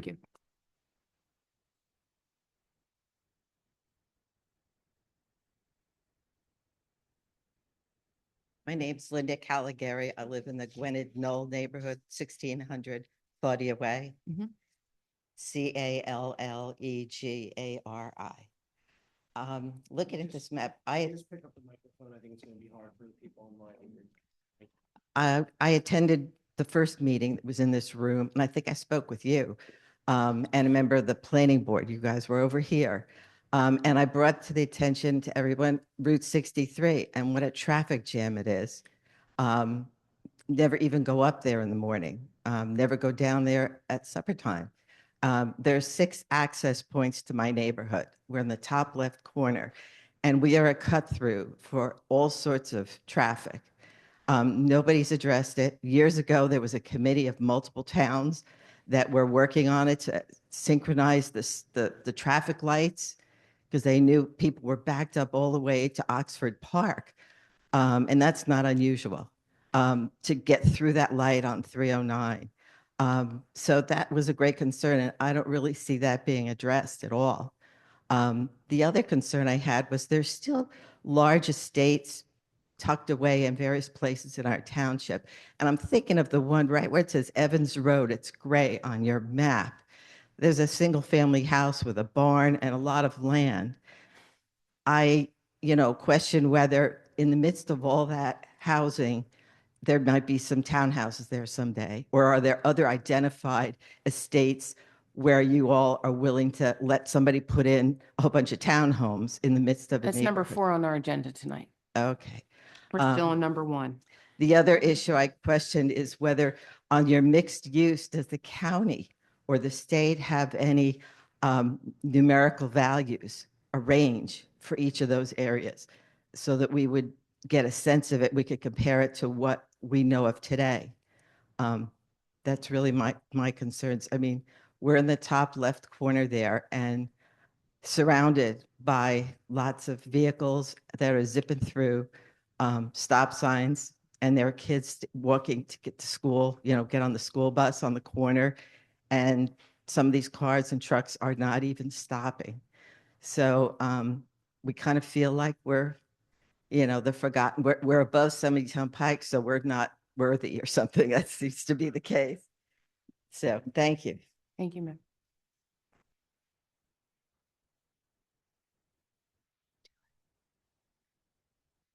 Hi, Danielle. Hi, can everybody hear me? Hi, I promise I won't be long. I'll be like 2 minutes. But my name is Trisha Malott, and Malott, and I live at 5 Wayne Circle, Lower Gwinnett. And I just found out about this meeting, so I'm so grateful to be a part of it and listen to the thoughtful discussion. I'd like to be a part of more. I feel like I want to thank our supervisors. We voted for you because we truly believed that you wanted to hear our voice. And we want that voice, and we want that choice, and we want that control. So having that voice is really, really important. So thank you so much. I also appreciate what you said about wanting to not react, right? Not react to the developers. You want a thoughtful response. And I appreciate that. And I think listening to our voices, listening to our needs, and listening to our unmet needs, you will get that response. And you will feel confident in what your community wants and what your community needs in terms of our unmet needs. I, for one, am really passionate about our community and about Lower Gwinnett. I moved down here 44 years ago from upstate Pennsylvania. And I moved down for the tree-lined streets, the community, the open space, and I felt like it was a dream for me to be here. And 44 years later, it is still a dream that I am living. I pinch myself every single day that I drive down Bluebell Penland Pike on that beautiful street and think, wow, I live here. This is my community.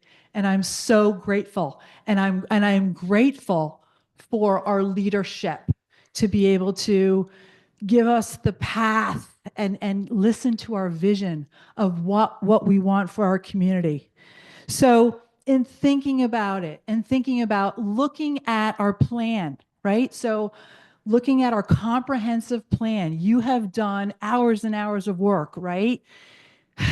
Identifying what our needs are. And I know you're all volunteers. You have families, you have full-time jobs, but you've sat down and you've said, okay, we've listened to you, and this is what we feel your unmet needs are in the community.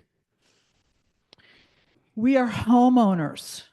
We're long-term investors, and we are financially invested and personally invested in our schools, in our community. I love the fact how we had like 10 young kids here from Lower Gwinnett baseball and their parents, and they sat here like total like angels. I'm thinking this is our future, right? On a what night is it? Wednesday night. They're here. These are our community members.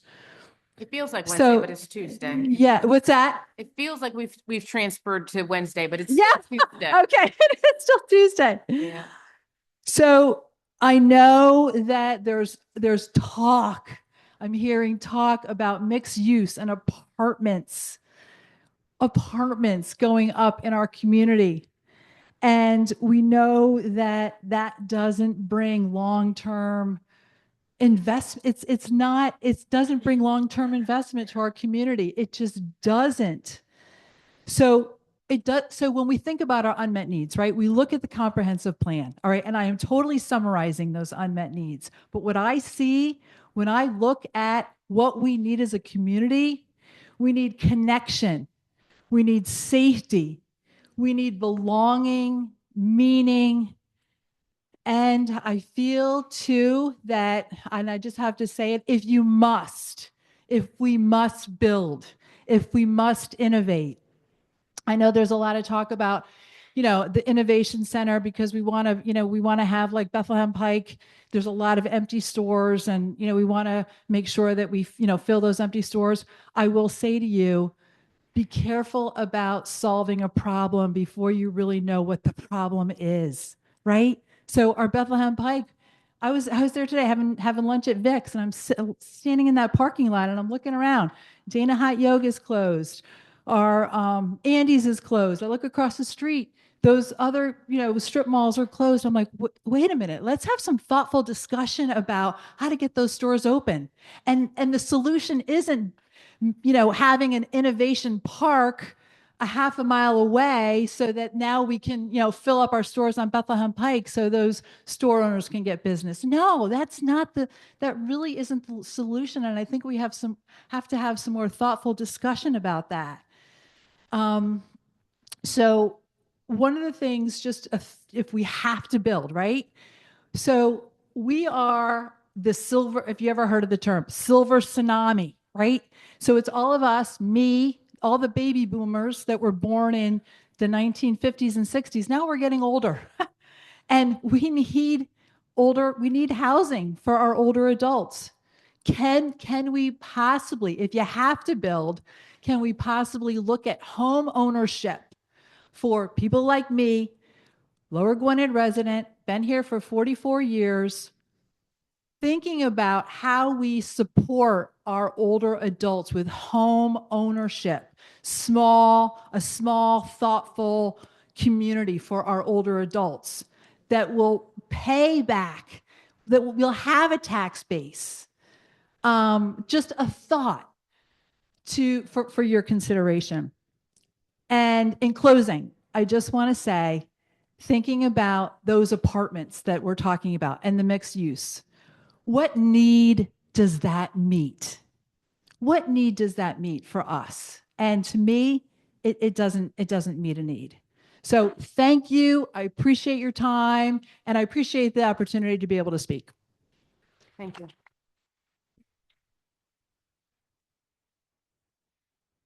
Any additional public comments? And I do want to note it's 8:40. Hi there. Thanks for the opportunity to speak. My name is Ronan Gill, Ronan, last name Gill, Gill. I live at 900 Chesterfield Drive. And so as I looked at this plan and a neighbor of mine brought it to my attention because I didn't know much about it, I realized that I live probably closest to the future proposed highest mixed use potential zoning. And as a dad with two young children, 8 and 10, it worries me that it probably won't affect my children because this is a long-term plan, but it certainly could affect theirs, right? If they're lucky enough and as fortunate as I have been to live in such a wonderful community, what I would consider a safe community, I often check myself that I forget to lock my door at night. And I'm comforted by the fact that we have a very, very low crime rate. And we have that, I think, because it is more of a village mentality, right? And it worries me beyond traffic studies, beyond the danger of when my children wait for the bus in the morning. There's 14 or 15 children that go to elementary school that wait on a bus. And in 20 years' time, with what's proposed, I can only imagine what that pattern would look like, what the risk would look like, what the danger would look like. I have an unbelievable problem with trash that gets blown across Bethlehem Pike from the Giant shopping center that embarrassingly, my wife went to the manager of Giant and asked them if there was something they could do about it. It's mostly flyers and trash bags and, some people empty their trash out of their cars in the parking lot, right? And so none of that improves in the long term if we build at the scale that's being proposed. I think that I take on board that, we should all expect that as we move forward, things will progress, we'll get some higher density, but certainly not at the scale that I'm seeing is being proposed. And the hope is that perhaps this is just, shoot for the stars to settle for something lower. But I do worry that this is an unbelievably detrimental thing to happen to what is a small village community with a lot of vacant properties, businesses, and lots without having to put apartment buildings and industrial development right in the heart of a small town. Thanks for the time.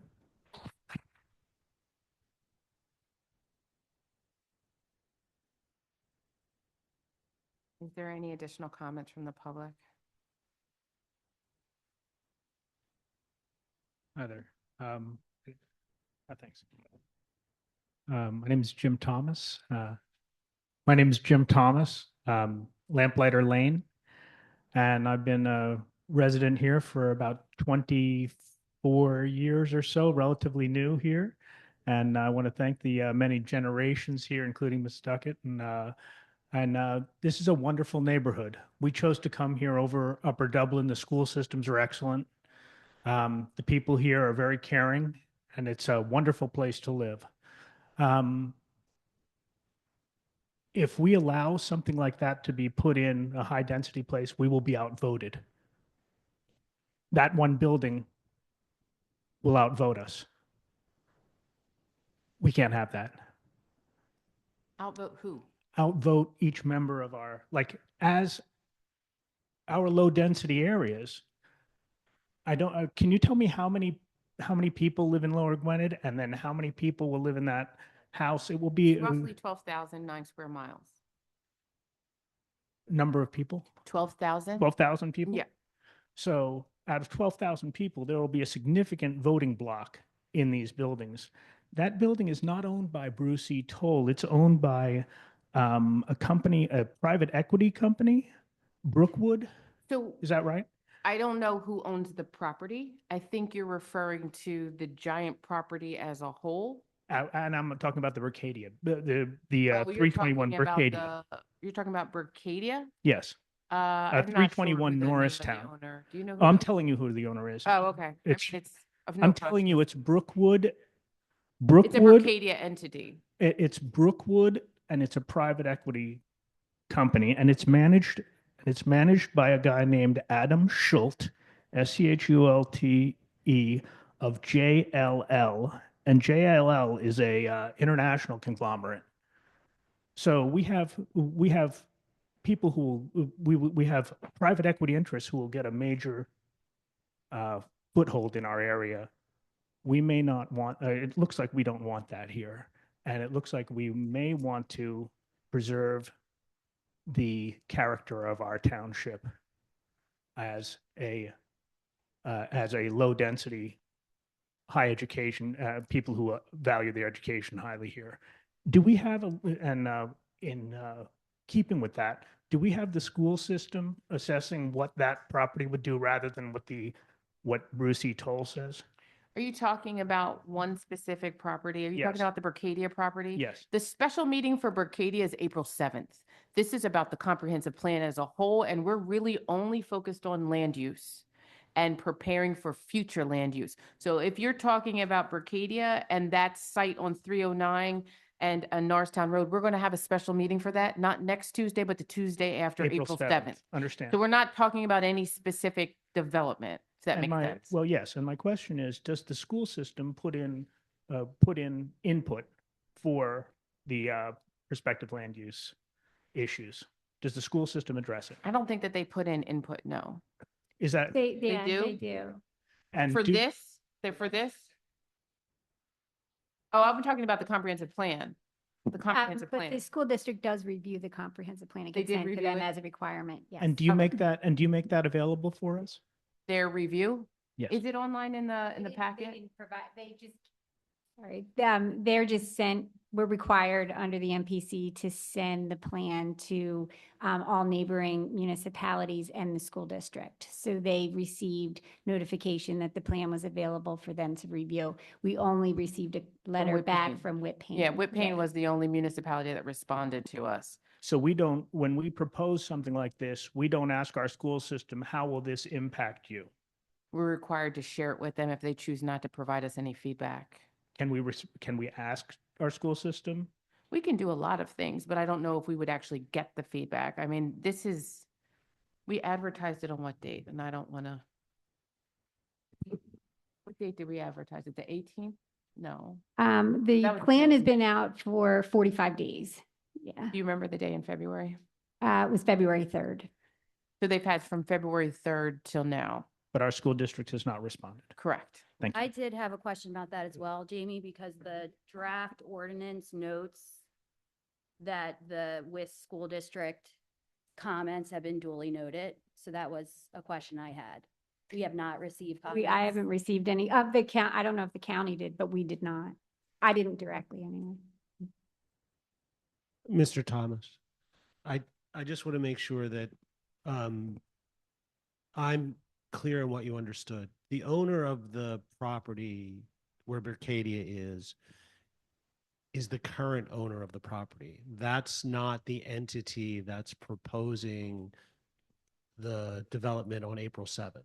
My understanding is BET has an option to purchase that property, that it won't, the private equity company, JLL, which I think is Jones Lang LaSalle is the manager, they would be selling the property to BET. I'm not sure we were on the same page there. Yes. And there's another landholder, private equity. Right. That landholder will be selling the property if I at some point possibly. Thanks very much. Any additional comments? Any comments from anyone online? No, nothing.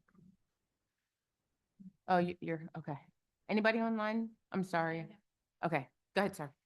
Oh, my name's Paul Bourdieu. Beaulieu, 1426 Vestra Road. Vestra Road, Lower Gwinnett. Oh, Yeah, they can't hear you. I'm sorry. sorry. You just have to pull it out. Just pull it. Yeah, there you go. I just had a quick comment about the map, because you're talking about plan and the vision. Mhm.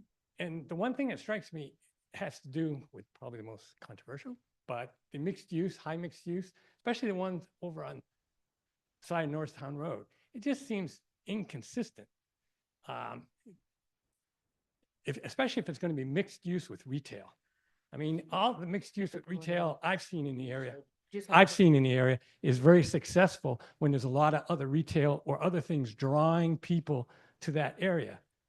So if that's what mixed use is really retail as opposed to mixed use like office use.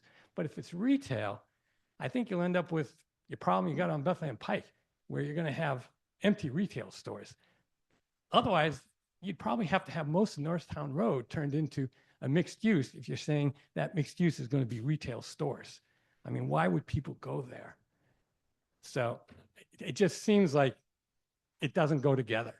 I mean, I don't have a problem with the one on some, Bethlehem Pike, there's all kinds of retail there. You prob- don't have a problem with that? Not a big one. I mean, some people might not like it. There's a whole argument you can have about high density. I mean, on the one hand, you're planning and you want high density, but you're not planning for the effects of the high density by saying, hey, you need to make 4-lane roads out of some of the roads to handle the extra traffic if you're going to have all these people there. I see that as an inconsistency in the plan also. You don't plan on making like Gwinnett Valley and Penland train stations have, especially Penland Station, has limited parking. So if you're going to put up high density, some of these people are going to have to go take the train possibly to go into the city, but there's no parking there. And even in Penland, I haven't been there. I'm retired, so I don't do this anymore. But I remember years ago, the streets were just lined with cars. So I guess I see that as two things where I just don't see it coming together. You're doing one thing, high density, but you're not planning for the fact that you're going to get this high density and you're going to have all these cars and people. And again, with the mixed use, there's not enough definition of what mixed use if you're saying it's retail, then I see the one on 309 being, So, sir, you're actually talking through the very next steps of what conversation would or could be. And some of what you're asking the questions about, we actually had in our comprehensive plan but committees. Why is it made mixed use over there? I mean, what is it now? What are you talking about? Which one? The one Berkania? by 309. That one is a office. It's just empty office space. Right. But now you're turning it into a mixed use. And that is what was proposed to us. And I guess that's what I'm saying is, why are you putting that on the vision that you're saying for the township? Because the developer asked you to put it on there? No, as it came in, we wanted to incorporate active plans that we had before the board so that, there could be consideration for it. But as it stands right now, it's just empty office space. Okay, well, that's my thoughts. No, I appreciate your thoughts. Thank you, sir.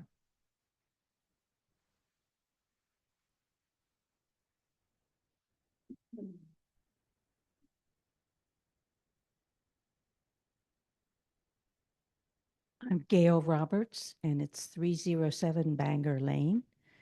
And I just have a brief comment, and I think it's probably redundant, but I don't really understand why we have to have high use areas in our community.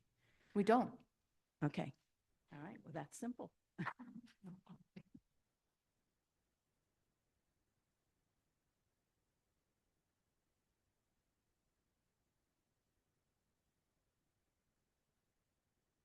Hello. Yes, sir. Tom Pash. P is ASCH. 1388 Lamplighter Court. Sorry. No, you're haven't spoken, been listening. I have 4 points, I think, maybe 3. First one, and the most important one is, I don't know how you can pass a plan, even though it's a guide, that has all those terms that aren't defined. And what I hear people talking about are what the high density thing will be. Well, we don't have a definition for high density. And you say, well, we'll do it when we get to it. I posit for you that what will happen is the developers and their lawyers will come in and they will state what their definition is, and you'll be playing off your back foot. So what would be helpful, I understand the importance of having a plan and being able to plan for the future. No problem with that. But if you pass a plan that's a guideline and the terms are undefined, is it a plan or is it just a piece of paper that someone else, I think the gentleman over there before said, someone in the future is going to find out what they think that the intention of this group was at the time. So I would suggest to you that you table this until you define the terms on the left so the residents of the community can know what you mean by mixed use, high density, low density, residential low density. They're just words. If they don't have meaning, they're just words and it doesn't mean anything. It's pretty map. Love the colors. Kind of like the fuchsia one up there. Real good job. Last point, cutting out the other two. The turnout was great. And I suggest to you that you need to take it as a challenge to yourselves to find a way to get the information out to the community. Not everyone, especially me, is on social media. The only reason I found out about this was someone from my community sent out an email, had the wrong information because they put the picture of the 24-story thing at the Giants Center, right? And so everybody gets fired up. Then you read the plan. Oh, it's not really there. So you should take it as a task to find a way to engage the community that they don't have to rely on social media. You know, if you were in Philadelphia, there'd be a block captain. You could just send it out to the block captain. I don't have a solution, but I know it's a problem. And if you want people to be engaged, even if you don't want people to be engaged, you need to figure out a way to get the information out. So define your terms, share information. Can I ask you a question really quick? Have you signed up for our listserv? I don't know what that is. Has anyone here on our listserv? Our email listserv? So you are on our listserv. Okay. So I said I at the have beginning, one question I want to ask you. And I think that this is important just because I only have the definition as it applies to me. The most recent development that passed actually was on the street that I live in. The only people that showed up were the people that live on my street. So there was about 7 of my neighbors, and I was talking directly to my neighbors. There wasn't a room full like this. This development started before I was elected to the board, so it started in 2018. This is 2026 when it actually came before the board because it kept going back, and there was no plan. The previous comprehensive plan from 2000 talked about this development, this area. And I don't know if you guys are you familiar with when you say this area, you mean are you familiar with Amchem? Does everybody know where Amchem is? You know where Amchem is? Ambler Yards is what it is now, but it used to be Amchem. So before Ambler Yards bought it in 2000, it was referred to as Amchem, and then I forget who purchased it. It was Bio somebody. Irrespective of that, Ambler Yards has purchased it, and they want to build homes, apartment complex. I think it was started off with upwards of close to 100 units. Conversations with our community back and forth since I've been on the board, so probably 6 to 7 years now. They listened to the community. They had those conversations. They came back before us with 42 units. To me and my community, they think that's high density because there's not wide streets. We're C residential. So there's side yards and we have space and we have a backyard, but we don't have acreage. So the amount of 42 individuals coming to our distinct neighborhood, it's the traffic, it's the people, it's the walking, and we don't have sidewalks. To my neighbors, if you asked them, those 42 units is high density. And they had asked to me, and I said to me, it's probably medium.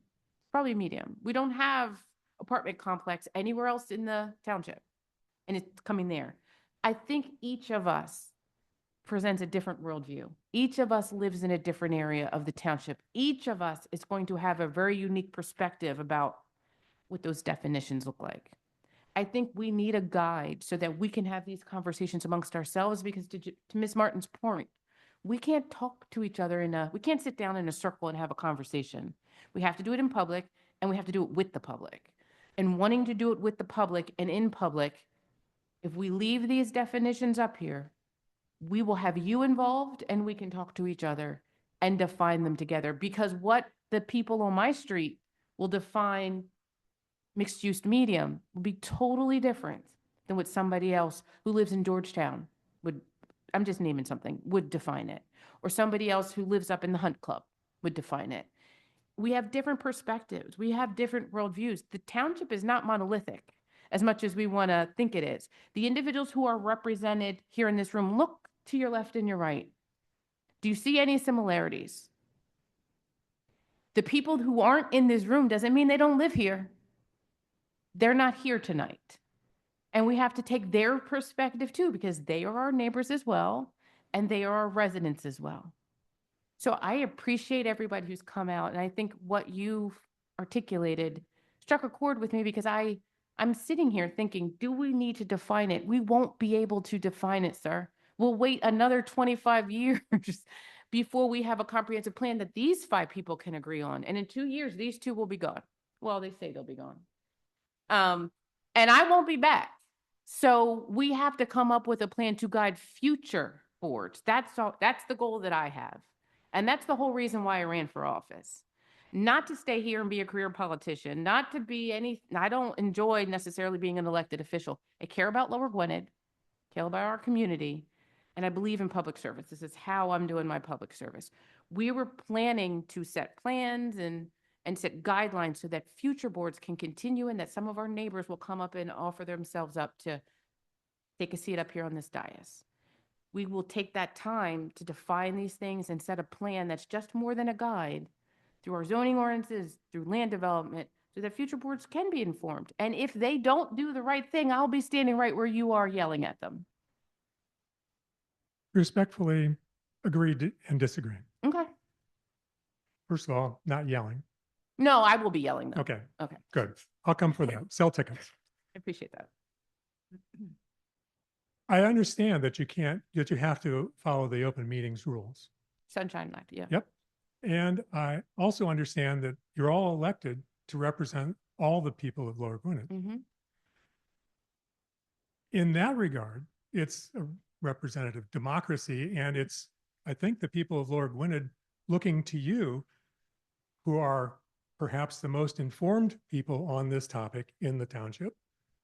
Maybe not most informed, since other people seem like we're on top of things, but the most informed people as our representatives to get together, commission a paper, right? Mhm. And come up with definitions that you can debate and come up with definitions. It's not simply, we don't have the time, we don't have whatever, the resources, we can't Mhm. talk to one another. Mhm. It's incumbent on you as part of your elected responsibilities to use your expertise and the fact that you're representative to come together and create at least the framework for definitions, so that the definition of high use that your neighbors had for 42 units Mhm. is not off the scale, and some developer comes in and says, oh, 42 units, that's really low density residential, Yeah. right? And his lawyer will make the argument and he'll take you to court.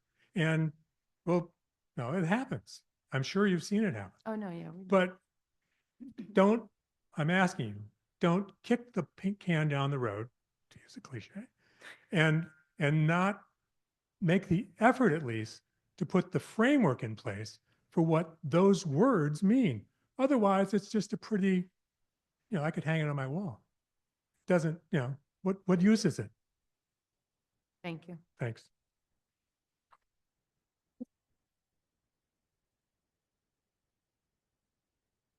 Any other comments? Okay. Is there anyone online? Sorry. Oh, I'm still Lisa Washabaugh. Okay. I was thinking when I was looking at the map that you have our Dwelling Estates listed as a medium. And I know most of our properties are about an acre, a little over, a little under an acre. And I think all the yellows are pretty much people who have definitely over an acre, right? Can we pretty much say that? So I think you actually do have some things. You obviously to put the colors in, you had to have some parameters to be able to figure that out.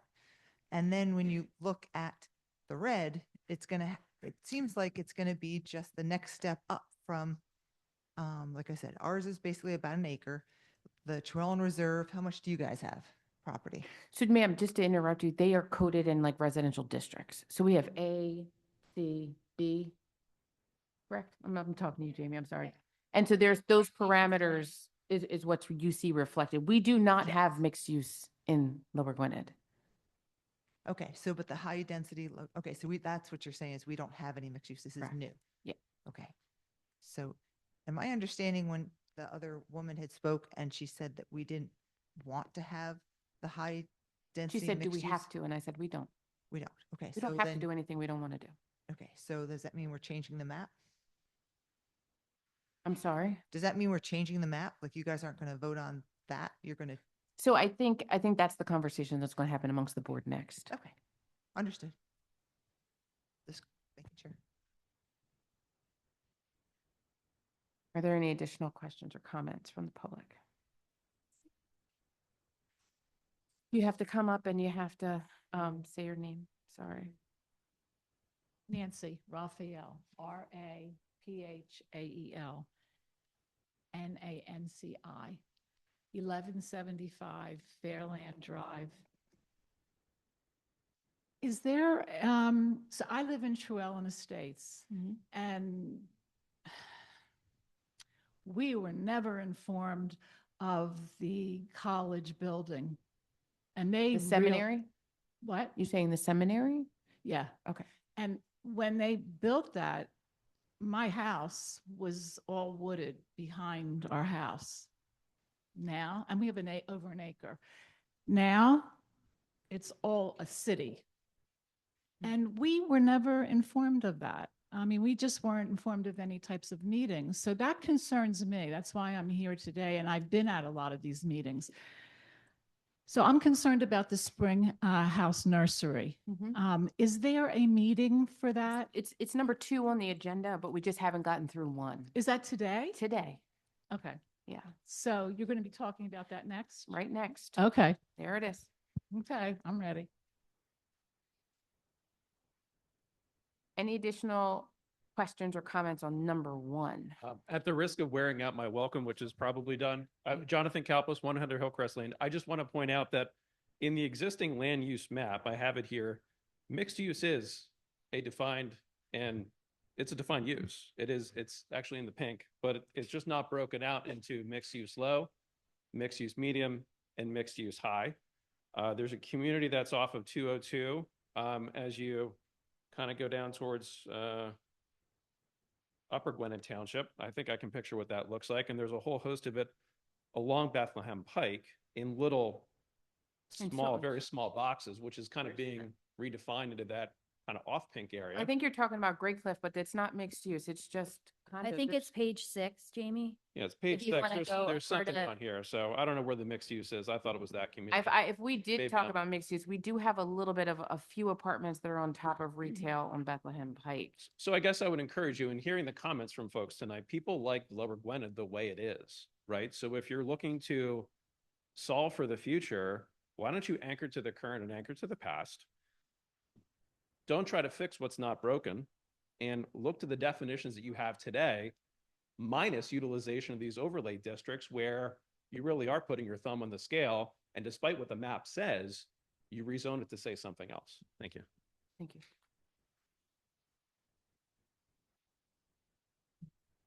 I have a hard one for you, Mary Scott. Yes. SCOTT 919 Chesterfield Drive. I wasn't going to come up because I think everybody has said what we feel, but I'm just going to be succinct about this. Nobody wants mixed use here. That's the problem. And that's what I think we feel like you're not hearing. Nobody wants apartments here. We don't have the infrastructure to support those parks. All right. I have been here since Jesse's Motel. So I live in Wyndham Woods, so I could walk right to Jesse's Motel. We don't have the street capacity. We don't have the school capacity. We don't have the shopping capacity. When you go to our grocery stores, shelves are empty. Okay, so I think the bottom line is we do not want mixed use. We don't want apartments, period. So if you're voting on that and you're going to make changes, we don't want that magenta. And that's what we're here to tell you, that we don't want that. Period. Thank you. Claire, were you going to come up and clarify something? I was just going to make a clarification about the existing They're land. not going to be able to hear you, Claire. I was just going to make a clarification about the existing land use map. That's data from the County Board of Assessments, and that's just the existing land use data that we have at the county. So it's not accurate. No, it is accurate, but it's not reflective of the existing zoning. It's Gotcha. It's just the It's land data. use as opposed to zoning. Correct. Gotcha. in case there was any confusion about that. Thank you. Any additional comments online? There is a woman who's trying to, there's an Adrian Ames. She wants to give a comment, but she said she's not sure how. So, I Just could, unmute yourself, Ms. Ames. or you could type it in if you Yeah, want. or you could type it in. Hi, everyone. Can you hear me okay? Yes. For whatever reason, I'm Adrienne Ames. It's Adrienne. Last name is Ames, Ames as in Sam. I'm at 1448 West Lamplighter Lane in Lower Gwinnett. I am very savvy with using Zoom.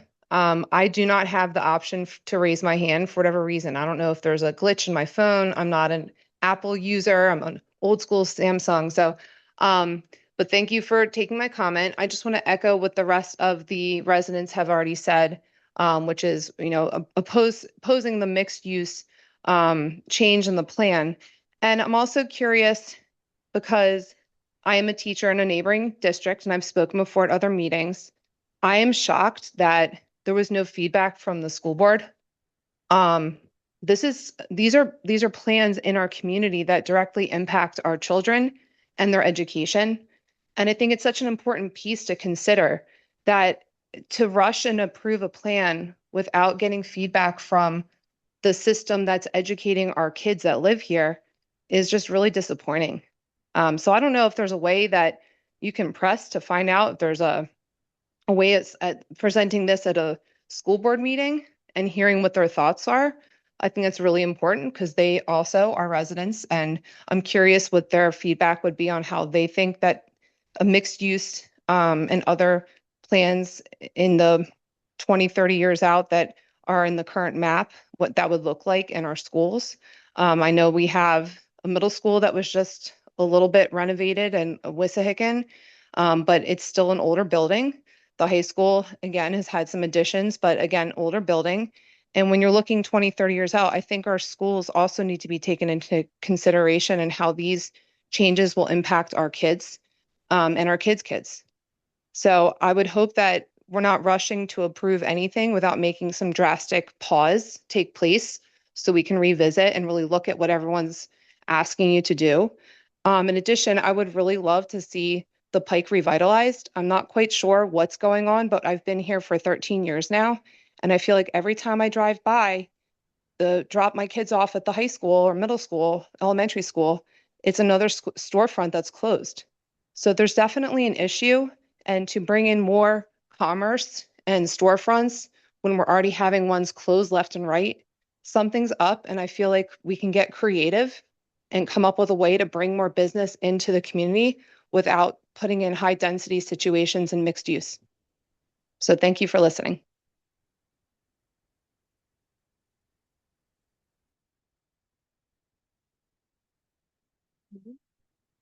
All right. I've lived here 23 years. I was on the planning commission for 6 years and I've been on this board for 4 years. For 10 years, I've been talking to developers about how we can revitalize Bethlehem Pike. So for the folks who don't want mixed use, we can't revitalize Bethlehem Pike without mixed use. If y'all have ideas on how to do it, I would love to hear it. Every single developer I've spoken to will not pay the rates to buy properties on Bethlehem Pike unless they can't put in mixed use. So for example, 2 weeks ago, I met with a developer.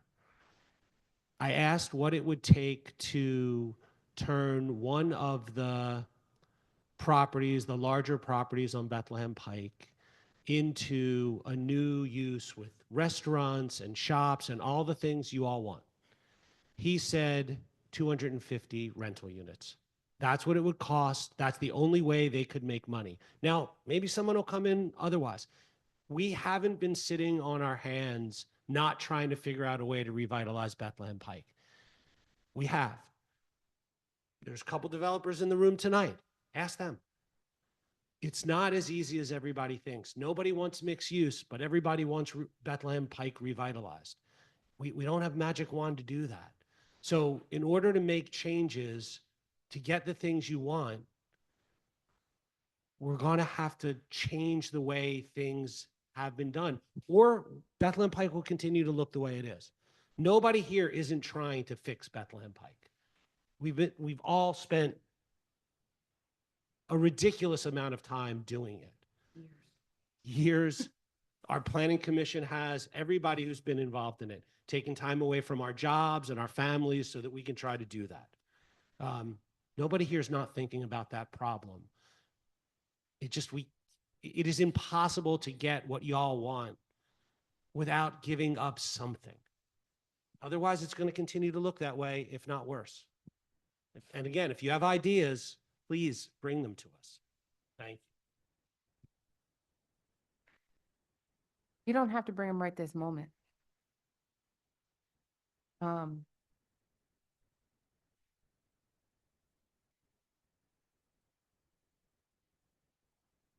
John Viggy, 1207 Kingsley Court.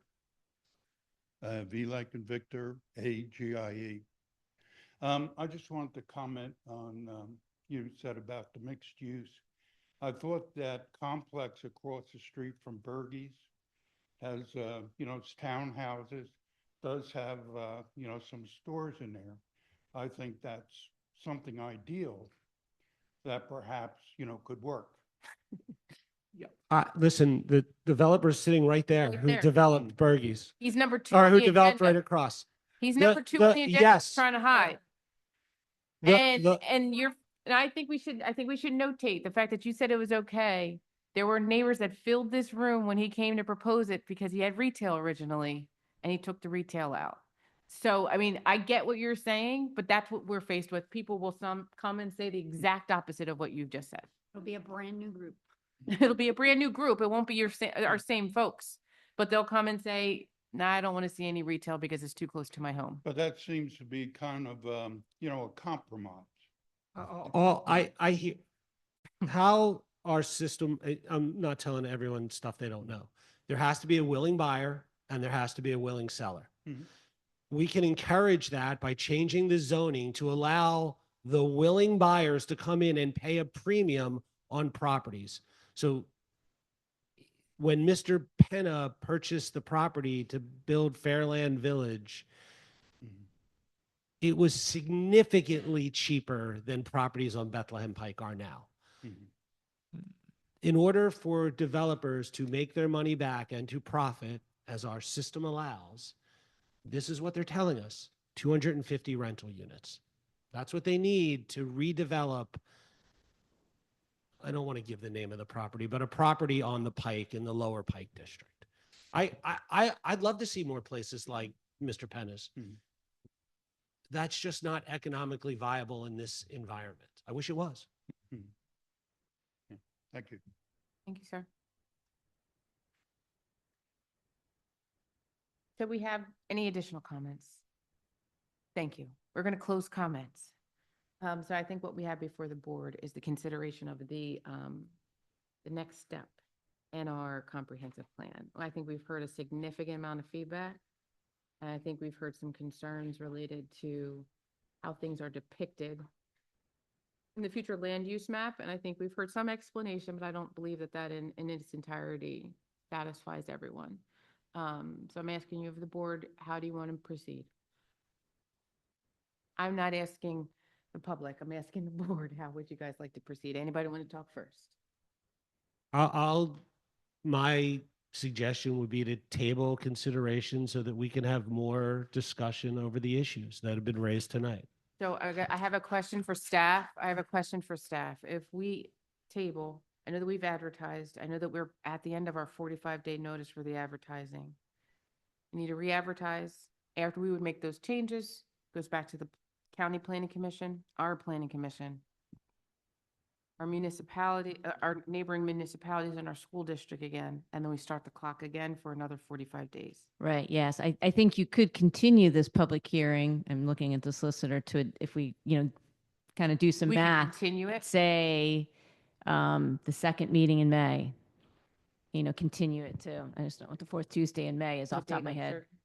But To a would we date be able certain. To change language in the draft or? So that's my next. The thing is, question. we'd have to, maybe you make it to the meeting in June, it might be a little safer because we need to know exactly what those changes are, make those changes, circulate it to the other municipalities, to the county planning commission, then take it to our planning commission, bring it back to you. We could continue this hearing as long as we pick a date for that, and feel confident that we could.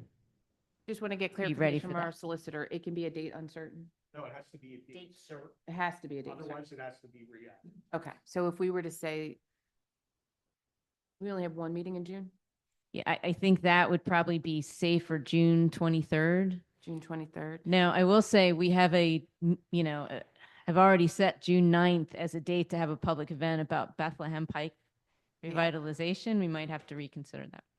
I don't think we can move forward with Bethlehem Pike. But we can't do the revitalization Bethlehem until we have Pike. this Plan, Yeah. which was the first step in moving towards that. Yes. So. So, I mean, I'm think prepared to that's move slow. forward, but I Slowing down. I don't want to put anybody else on the spot because I feel like there's others that might not. So again, my next question is, if we make substantive changes, meaning if we change or define or If you make any changes to the land use map, it's got to go through the whole any process. land use, it has to go through the whole process again.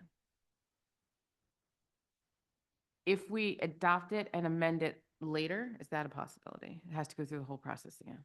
Same thing. You can adopt it tonight with, intending to make those changes. It would have to go through the whole process again to be amended. Okay. I appreciate your feedback, Mr. Tversky. Anybody else on the board have any feedback? What are your thoughts? Again, we are still on number one.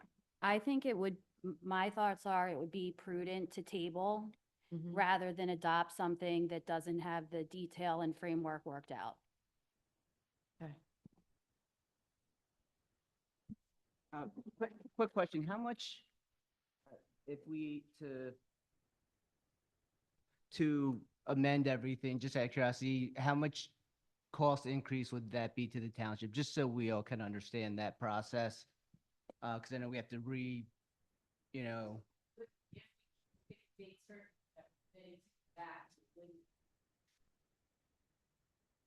There is. As long as you pick a date certain, we would not have to pay for the legal notice to run in the paper. That's going to be, there'd be otherwise just de minimis cost, mostly time. Okay, I just wondering if we didn't have the date certain, I just didn't know if that would cost the township a significant amount of money, but it's de minimis, so. What is the amount of money for us to go through the whole process again? Like, let's just say we can't make it to June 24th. Nothing. It's staff time, not out of Staff pocket. time, As we have long to as you pick a re-advertise. date. It's No, $1,000 we can't pick a date. advertised, but We other can't than pick a date. We don't pick a date. What do we have to advertise? What's that, that? if you don't have to do it, then it's, $800 or some dollars, $1,800, $1,800 for legal notice. Okay.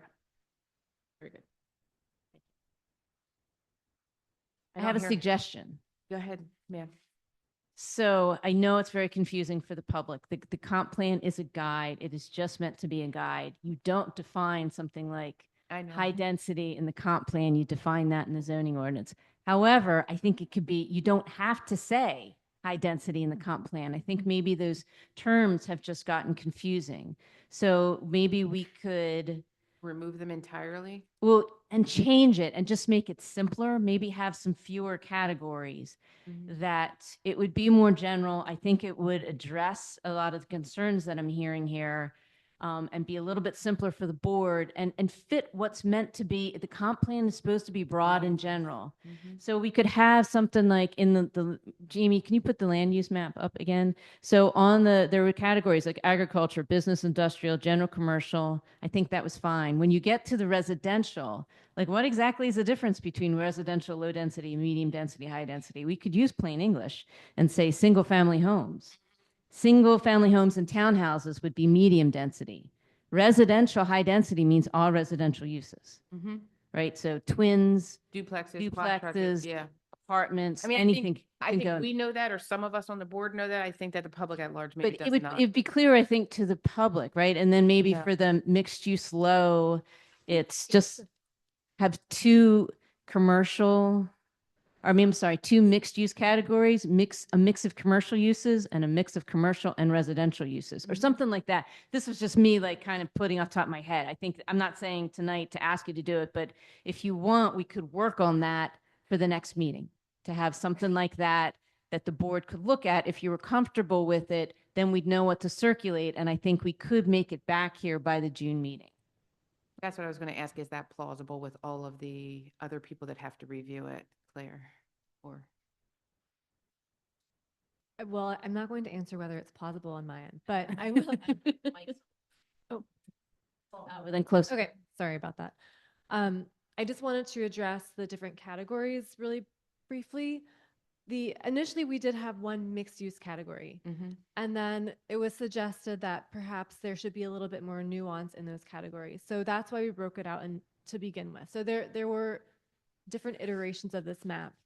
And there are descriptions of these different land use categories in the draft plan. So it's not completely undefined.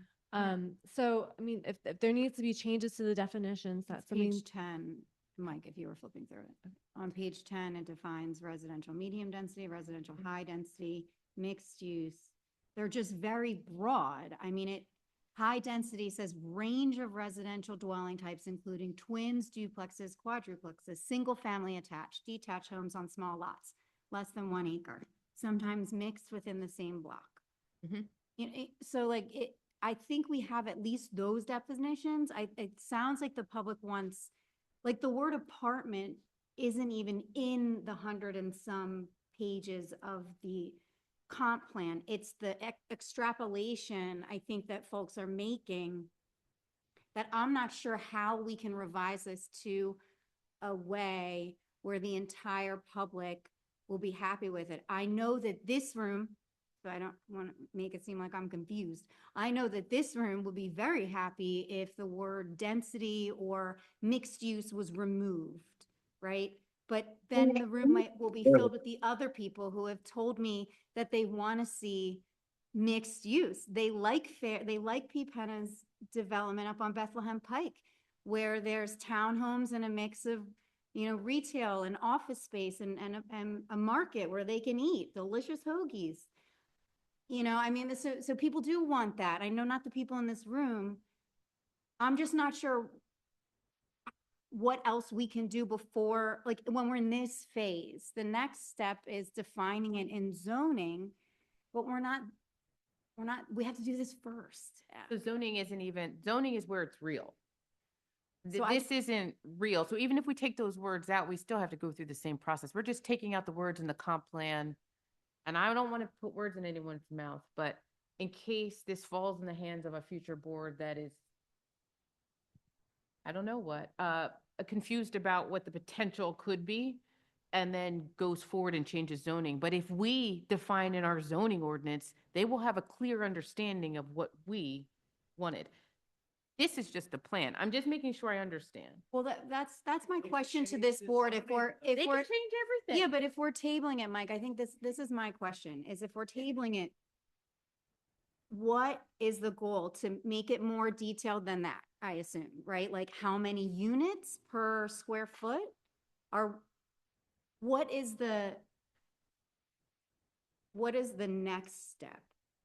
Besides just tabling it, because we have people here are very upset and will be very happy if we table it. But guidance for the future, like is staff trying to come up with more detailed definitions for these words? I'm just asking for guidance, because I don't know what more detail we'll be able to provide. The staff needs guidance to know what kind of changes. I mean, we can present a couple different options, but I honestly have no idea what you're looking for right now. And that's why I felt like the substance isn't in for what I think folks are looking for is not in the plan, it's in the zoning. And tabling it does put off getting to the substance and doing anything about Bethlehem Pike. And that's where I thought at least I'm just trying to present ideas to you so that we cannot have it. So it doesn't take all of 2026, because I think it's not going to be hard for it to do that if you can't come up with some guidance tonight. That's why I thought maybe we're hung up on terms that don't mean anything in the comp plan at all. So let's use plain English on that map. So, and I was pulling the language I was coming up with from the descriptions that are in the comp plan. But the reality is it's this one page in the comp plan is the only thing we're ever going to look at after this is adopted. It's 138 pages, and in practice, this is it. So having plain English descriptions isn't a bad idea anyway. If you're not comfortable adopting tonight, and you don't have other alternatives, I'm not saying you have to approve that, but if that's an idea that you think could work, we could pull that off by the April 14th meeting, or even, I guess if you want to file it on the April 7th meeting, we could do it then even. That wouldn't be hard to do. Just changing like the descriptions on this page. Yeah, and then page 10 has to Mirror it. change a little bit so it mirrors it, but it's just to make, page 10 doesn't have to change much. That's mostly what I would be keeping. Although I guess what I was hearing, one of my questions, if we were going to do that for page 10, my thought is we'd be the mixed, not having so much nuance in the mixed use. That's to be determined in the zoning.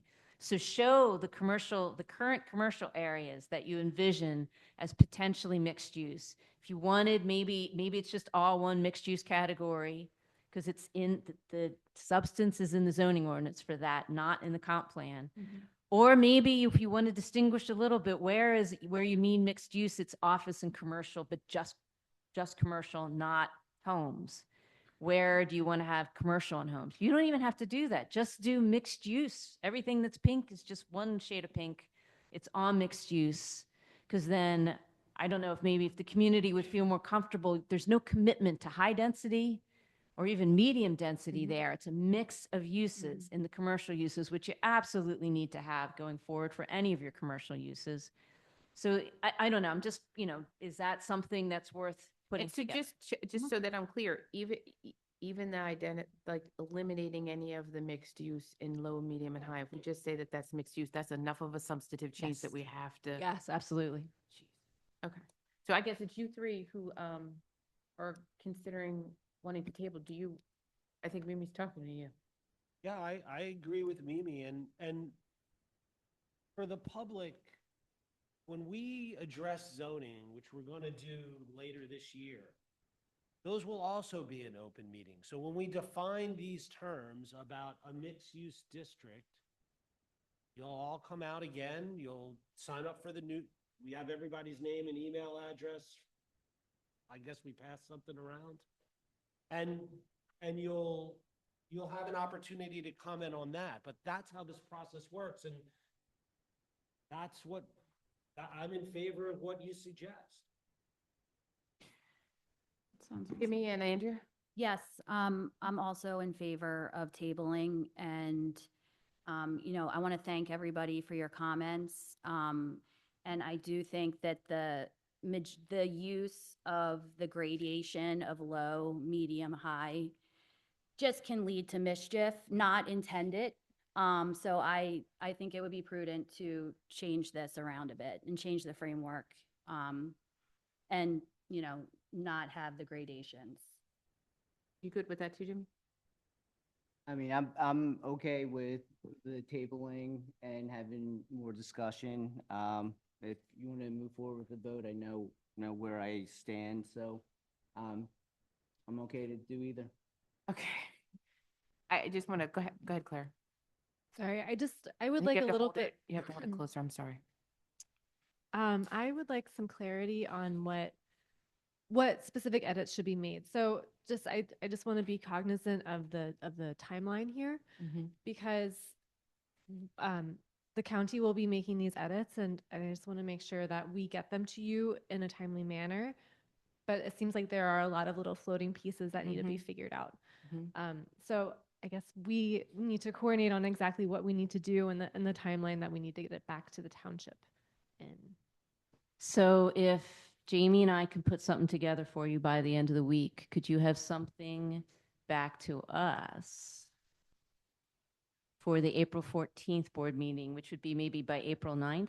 So if we can get you something by March 27th, would that give you enough time? Because I know it takes a little bit with the map, then to have it back. So then in April 10th, we can put it in the packet and get information out on our website. And does that sound doable? That seems reasonable. And if we need to meet offline to discuss the specifics at all, then I'm happy to go on the phone I with you think that guys. would definitely be a good idea if Okay, you have great. time this week. We'll try Okay, to great. figure that out. So would it be safe, date is safe if I gave ours to June 24th? 23rd? If we do it before June 23rd, that's fine, right? Right? Okay. Keep it in that. So I'm going to make a motion to continue this public hearing to June 23rd. Is there a second? Second. All those in favor? Aye. Motion carries. Thank you. We'll pause for like 1 minute if anybody wants to leave. You absolutely can go. No, you should go to the bathroom. I'm going to go too, sir. We'll go together. I'd like to go too. Making a restroom. We've never, so, Donuts or no, anything. so I don't think we will have one tonight. You knew. You knew. Unfortunately, yeah, what are you number? That's what I thought.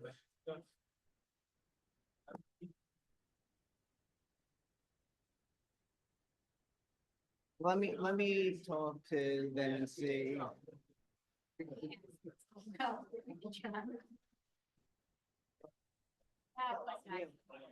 Yeah.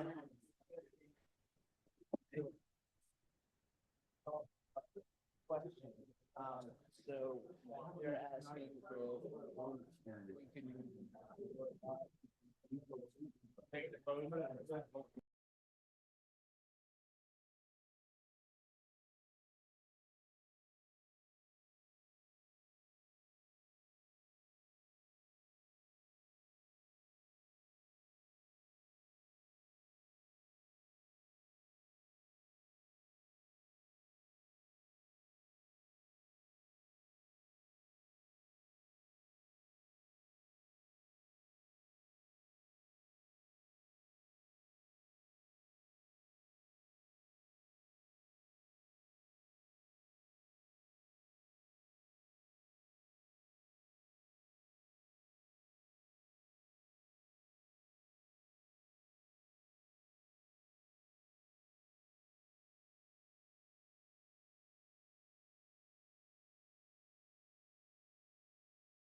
Sir. Say hi to Mike, say hi to him. He's a resident. Send the same message to Andrea and Jim. Yeah, because I'm a ring leader and everyone listens to me. Do you want another water? No, I'm good. Do you want a water?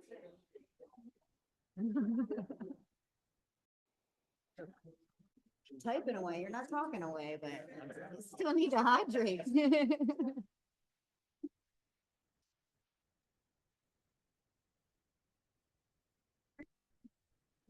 Yeah, of course. Tell all my court reporters, don't type my ums.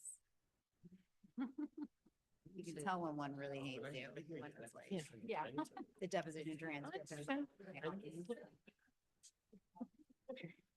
All right, everyone, we're going to move on to number 2. I'm going to call up Mr. Penna related to the consideration of the, do you have anything to say, sir? No? If you don't, the board we have before us, ordinance 553, and our agenda does identify as 552, but this is 553, which is amending our zoning ordinance. Are we having a hearing?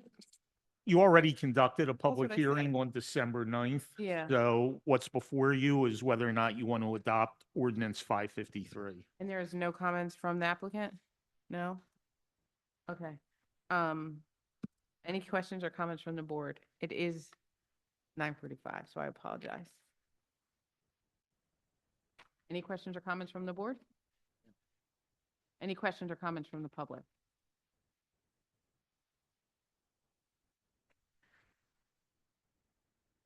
Seeing in our board packet, we have memorandum from our assistant township manager identifying that Mr. Penna and his attorney. Oh, no worries. Just state your name and your address, sir. How the entrance and exit.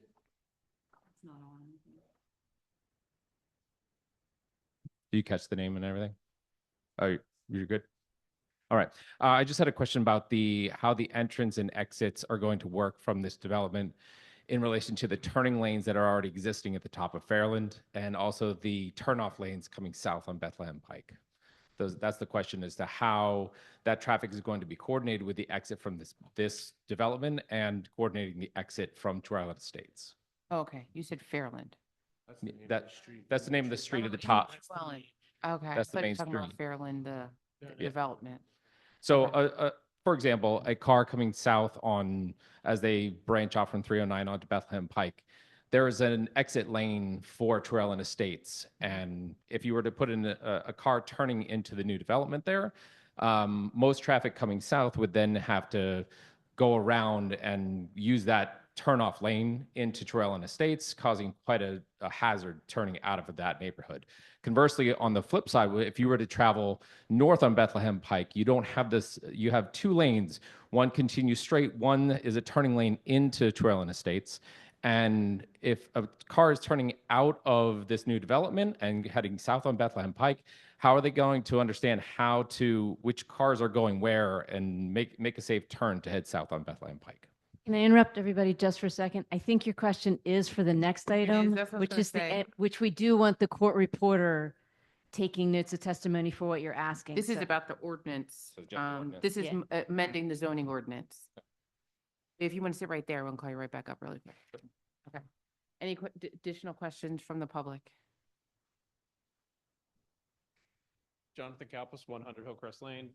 If you don't amend the zoning ordinance to accommodate the plan as proposed in the packet, can this development be built as presented in the packet? No. Okay, thank you. You don't mean the comprehensive plan, you just mean He's talking about the zoning Yeah, ordinance yeah, for you this. mean Oh, yeah, no, I'm extending the overlay district. correct. Yeah, so like this one before you, right now, Mhm. it does not, absent your approving the zoning amendment, the plan as presented cannot be built. Correct. Correct. Okay, thank you. Any additional questions from the public? Seeing none, we have before us a memorandum from our assistant township manager outlining the premise of the changes to the zoning ordinance. Are there any questions from the board? Any questions from the public? Seeing none, I'd like to make a motion to approve. Is there a second? Second. All those in favor? Aye. Aye. Motion carries. Next up, we have the public hearing to consider the conditional use application for a 48-unit townhouse redevelopment of the Springhouse Nursery and surrounding properties on Bethlehem Pike and Cedar Hill Road. Turn it over to our solicitor.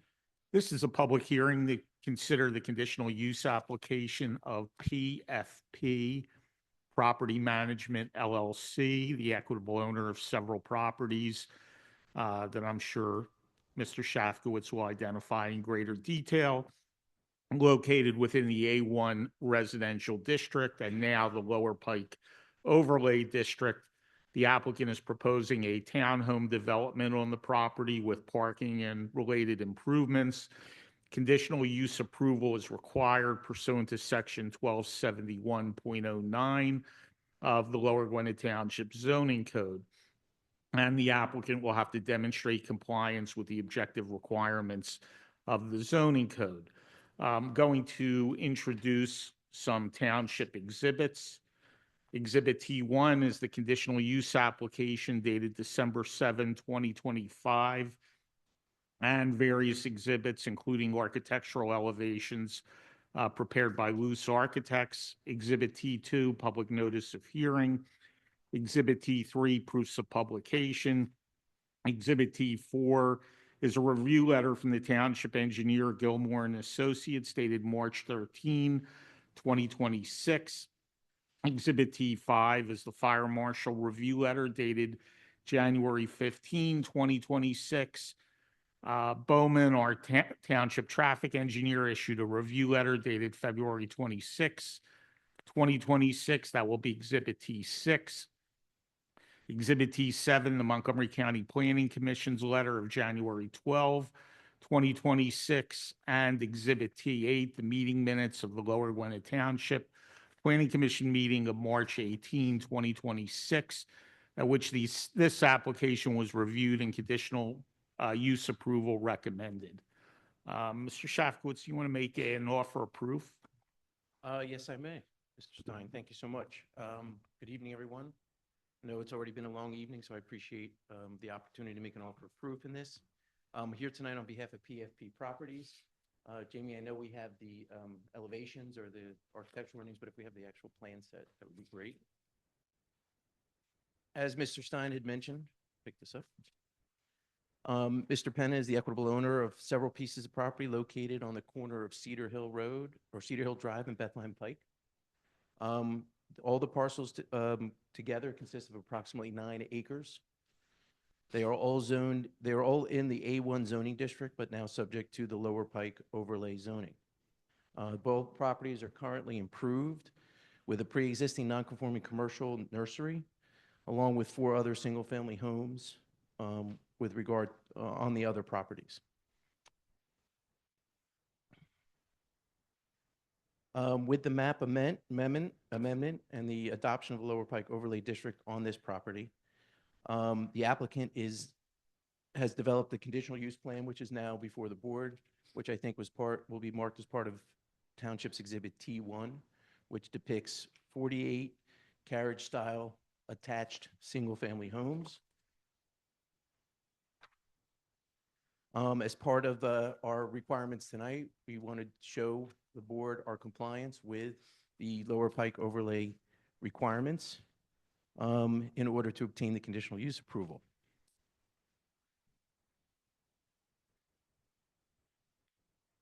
With regard to the 48 units, as we noted, that they are carriage-style homes in 3 and 4 components. Mood music. That is a beautiful ringtone. Putting everybody to sleep with my.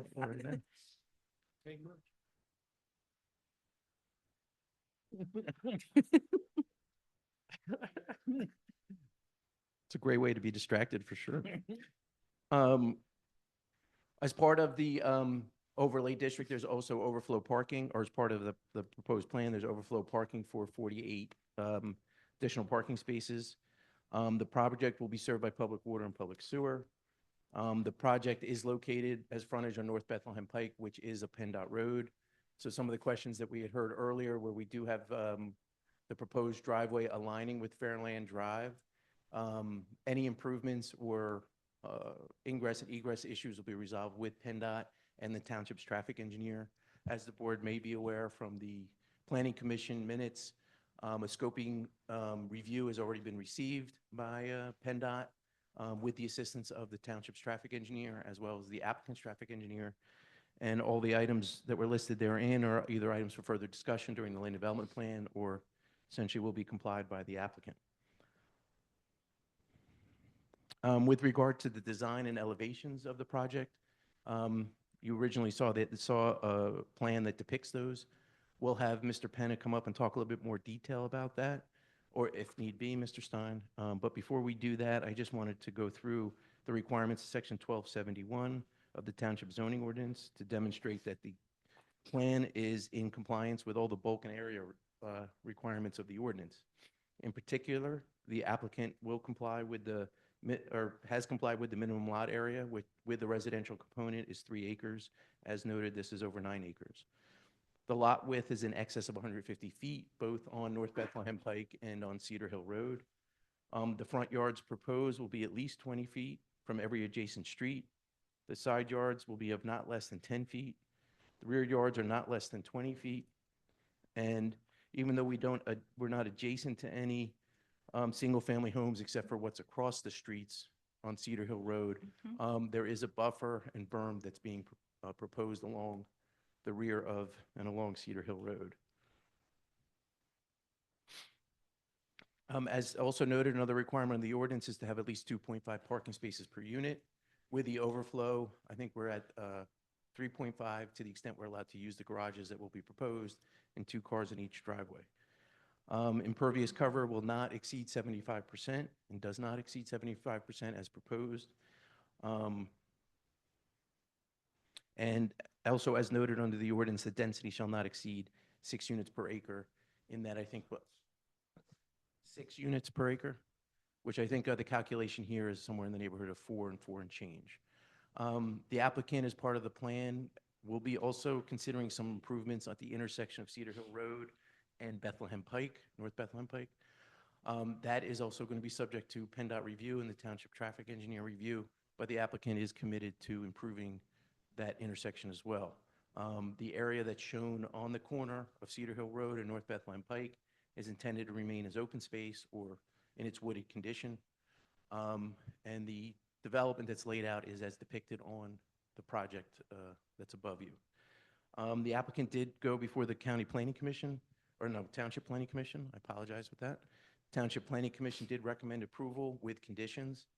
I know that they're listed in their minutes. I don't have them all listed in my plan, but the applicant would testify tonight that he's is willing to comply with those conditions should the board would like to consider them as part of any possible approval tonight.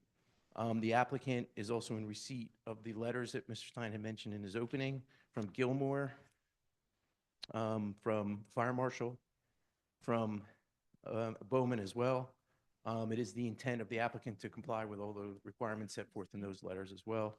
There's really, except for, again, figuring out during the land development process, the issues with regard to North Bethlehem Pike, which may even include a crosswalk between our entrance and Fairland Drive to continue the walkability of this community. One thing that's also important to mention to the board, that there is sidewalk proposed all along both North Bethlehem Pike and Cedar Hill Road to again improve that walkability as has been mentioned previously. Having said that, I think Mr. Stein, it might be appropriate just from the perspective of the architectural materials to have Mr. Penna talk about the materials, because that would be the last component of the overlay requirements. And just ask him to confirm your offer approve. I will.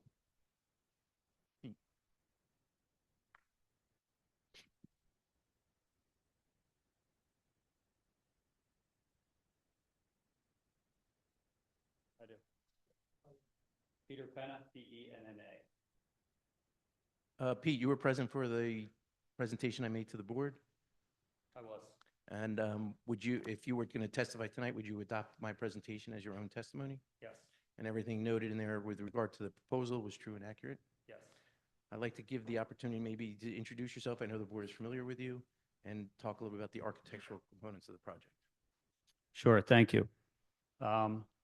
So as you see here, I'll go through these renderings for the proposed carriage home community. First one here is a view looking at Gwinnett Point Village from Bethlehem Pike, kind of on a south angle from 309. I think it's important to note that we're eliminating probably about 100 feet of opening to Bethlehem Pike with all of the openings that are there now for the nursery and for the single family home. There's offices, there's truck access, there's single family access. So that'll all be removed. We will replace it with curb, grass, sidewalk, and one opening into Gwinnett Point Village. It's also worthy to note here that this actually got pushed back a little bit on this rendering because of a change to the right of way. So the rendering here, while it shows the berm right up on Bethlehem Pike, it's going to be pushed back a little bit more, about another 15 feet. So that's what this shows here. This is another view from there, across the lane from Bethlehem Pike. So you can see the berm growing in. Berm will continue around the entire perimeter from the north point of the property down to the point, and then from the point back up Cedar Hill. This is a view of some of the carriage houses from the side, just to kind of give an idea of some of the architecture. Hardy, stone, several roof pitches. That's the look that we're going for here. Obviously, no one sees vinyl siding. That's very important. So that's what that shows. This is the same rendering, just at night. Next one, same view also. This is kind of a closer look to that home. These are two homes. We reduced the number of units in the building from 5s down to 2s, 3s, and I think there are 2 4s, but mostly 2s and 3s. This is a depiction of the 2-unit building.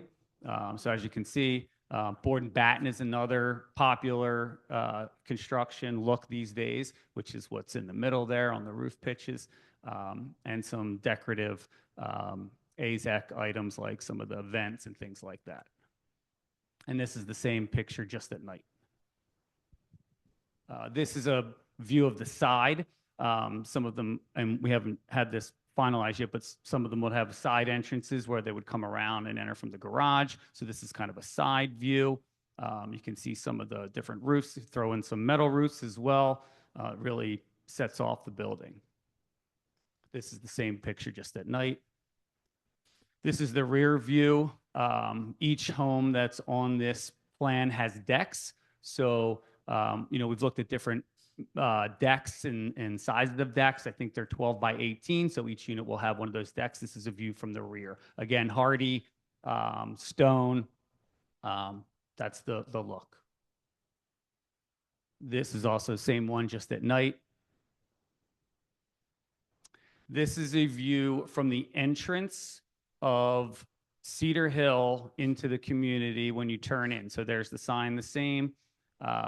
This is a view from the house. Yeah, there, thank you, Jamie. But that's a view of Cedar Hill and then coming into the community. Same view, just at a night. This is a view from Cedar Hill vantage point from across the lane.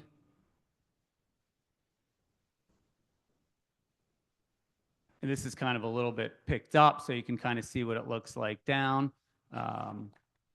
again, from Cedar Hill. And I think that's it, right?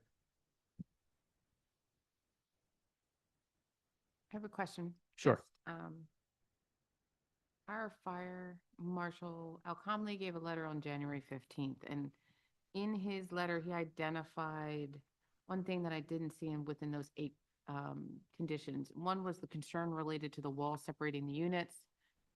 I'm sorry. One was the concern around the walls separating the units from foundation and roof line. He did not believe they were properly constructed or identified to be properly constructed to prevent the extension of fire from adjoining units. I think that's all building code related and will come up during building code, but I mean, townhomes are built everywhere, so they will be complied with completely to building code. But we can identify that as a condition if we so choose. Okay.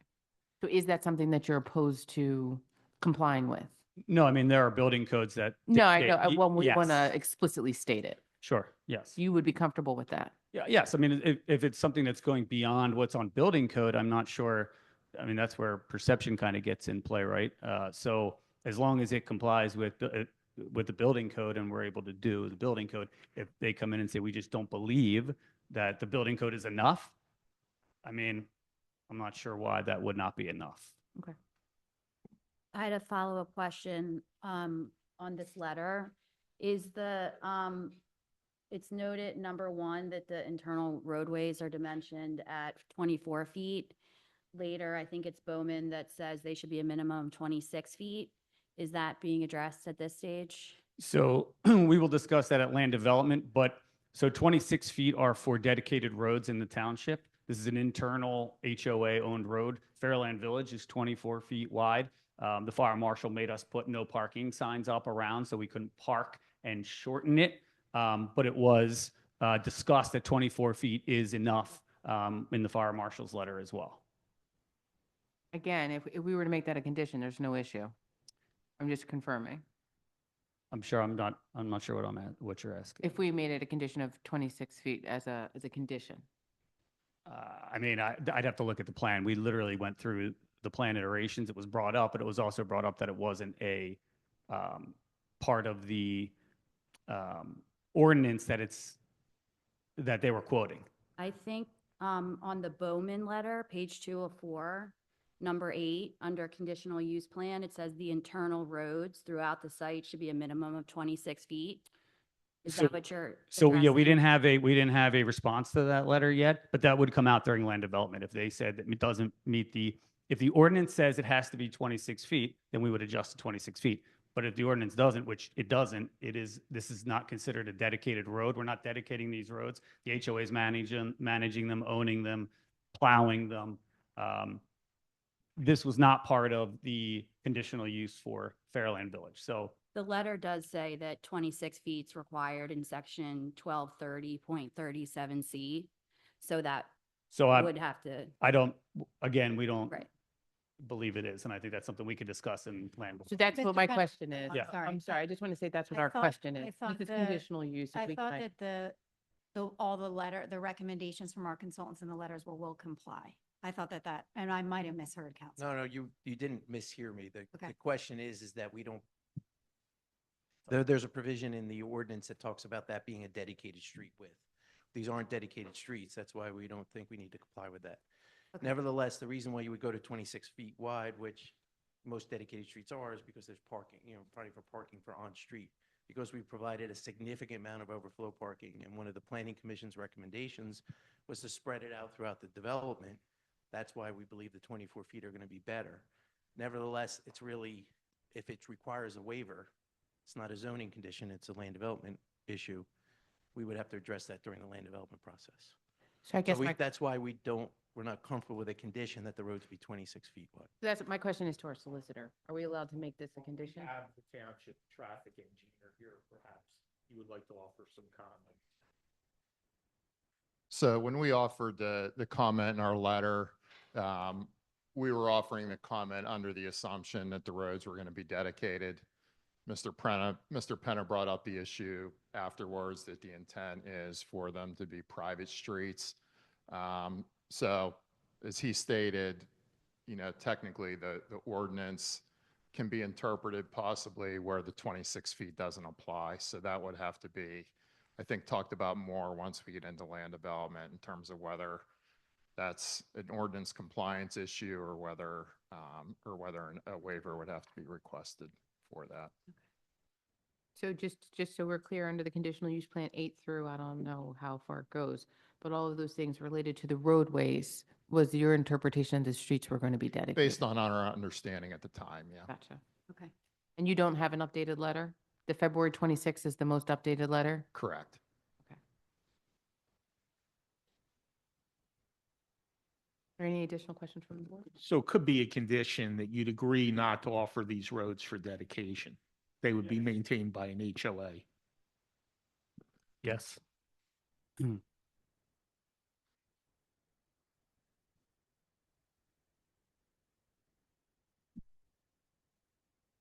additional questions from the board? Any questions from the public? Sir, it's your turn. Okay.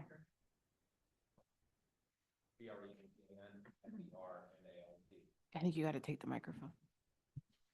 That's 1230 New Church Court. It's just as stated, even in the depictions in the drawings there, it even shows that there's not even a possible crossing. And you have people also coming out, on like pedestrians coming out of that neighborhood to use the sidewalks, and they have to use the only ingress into the property from Bethlehem Pike. I don't know if our traffic engineer or if the applicant wants to respond. Could you hand him the microphone, I'm sorry, or come on up, Chad?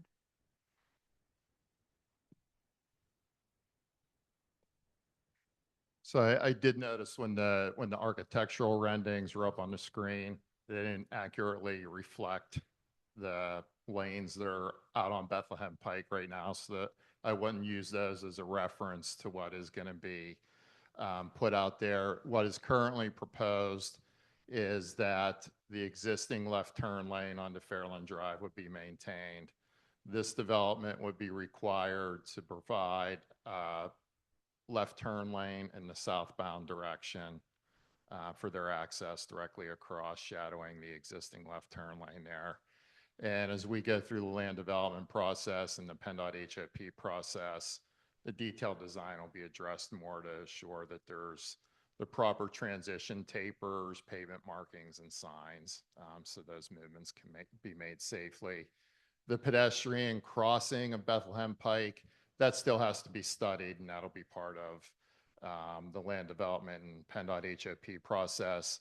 PennDOT has certain criteria that have to be met and certain design treatments that have to be considered based on many conditions of the roadway. And that'll be vetted out and studied in more detail by the applicant during land development and the HOP process. PennDOT will ultimately have the final approval of whether they feel it's feasible and safe to have a pedestrian crossing, and if it is, where that would be. So just to be clear, is that the drawing that you're saying isn't accurate, or is it the next one that shows the turn? I think it was the next one, the Fairfield Drive? That has a left turn lane, I would say, sketched in. That's not what it'll actually look like. I think that was just intended to show that they're going to put a left turn lane in. So like that tapering of the. Yeah, that'll look much That's different. not how it's going to look. Yeah. Okay. So the next slide, you don't even see the tape. Well, you kind of do. I don't, can you go to the next slide? But Jamie? yeah, what I was referring to on the, I think it was an architectural drawing. It showed yellow gore marking across or in the middle of Bethlehem Pike where their driveway would be. That's not an accurate That's representation. not accurate. Okay. And that was the architect that did that, Okay. not a traffic engineer. So it's understandable. Are you talking down about architects now? No. Same way I wouldn't be able to make those building drawings that are on the screen. No, I appreciate that. Okay. Chad, while you're up here, when they are studying the crossing, is the crossing at Fairland the only feasible location for a crossing, or could there be a crossing somewhere else on this triangle to access the trails? Will that be looked at? That location will be looked at. If that's not feasible, other locations along their frontage will be looked at. Like I said, there's many considerations that go into it in terms of crossing distance, speeds of vehicles coming through there, traffic volumes. all those type of things. So to answer your question, it doesn't have to be a Fairland Drive. That'll be one of the locations that's looked at, you know, and possibly others along their frontage. Okay, thank you. I think that's it, but you might want to stay close by. Sorry, Brendan Fernald, 1230 New Church Court. I just had a question. If the sketched in left-hand turn lane there isn't room for 3 lanes of traffic southbound plus the additional lanes northbound. So is there a proposal to widen that road, widen Bethlehem Pike at that point? 3 lane with the turning lane in the center. The exit for Yeah. Church, for Fairland Drive, the continuation on Bethlehem Pike and the left-hand turn into the development. That's what they'll look at as part of their HOP design, which they haven't begun yet. I suspect that they'll first look at is whether the existing total paved cartway width can be utilized by restriping the road, potentially upgrading the existing shoulders if traffic is going to use those. If that width's not sufficient, then they'll have to look at whether you know, any minor widening of the roadway would be required. You good? Okay.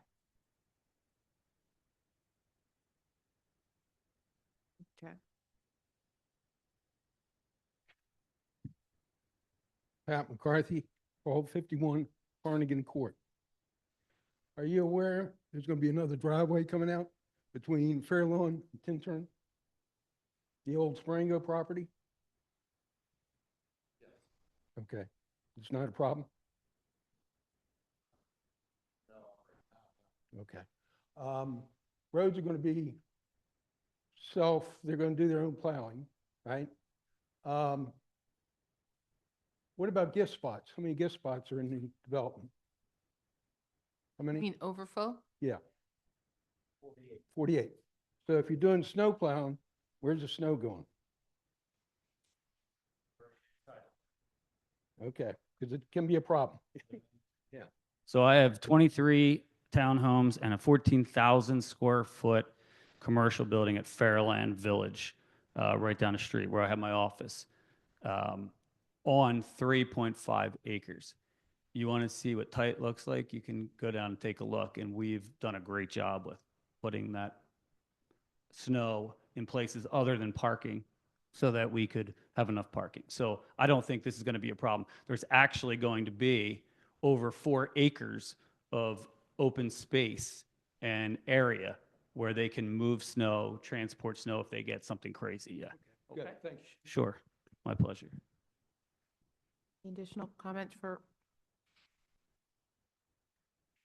Jim Thomas from Lamplighter Lane. How many bedrooms per unit? And what is the school impact for this property?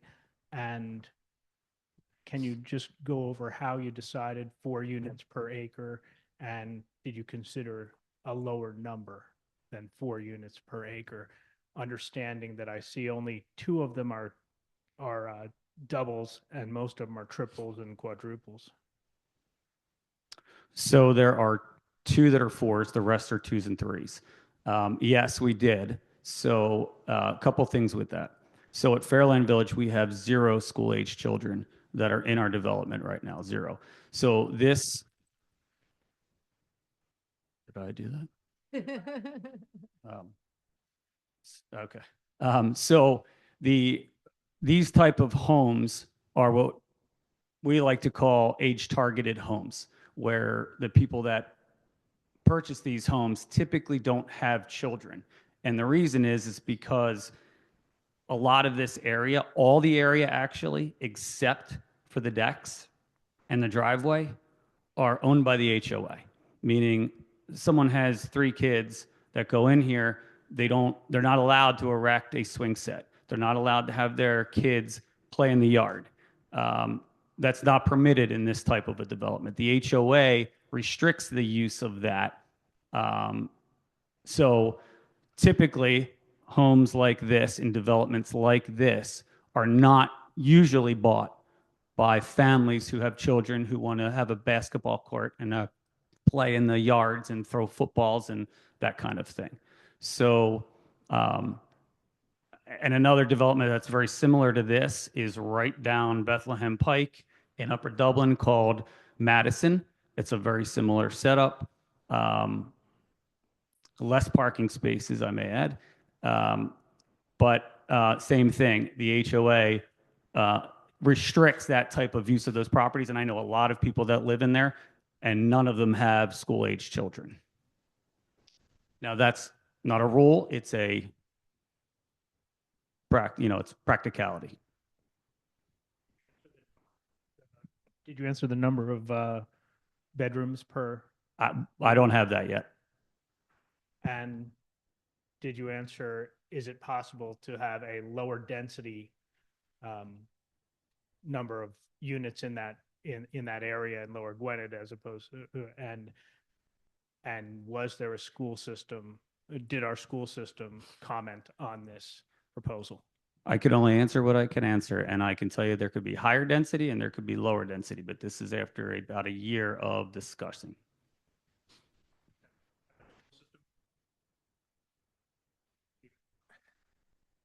I guess the easiest way to explain that is no, nobody's obligated to get it.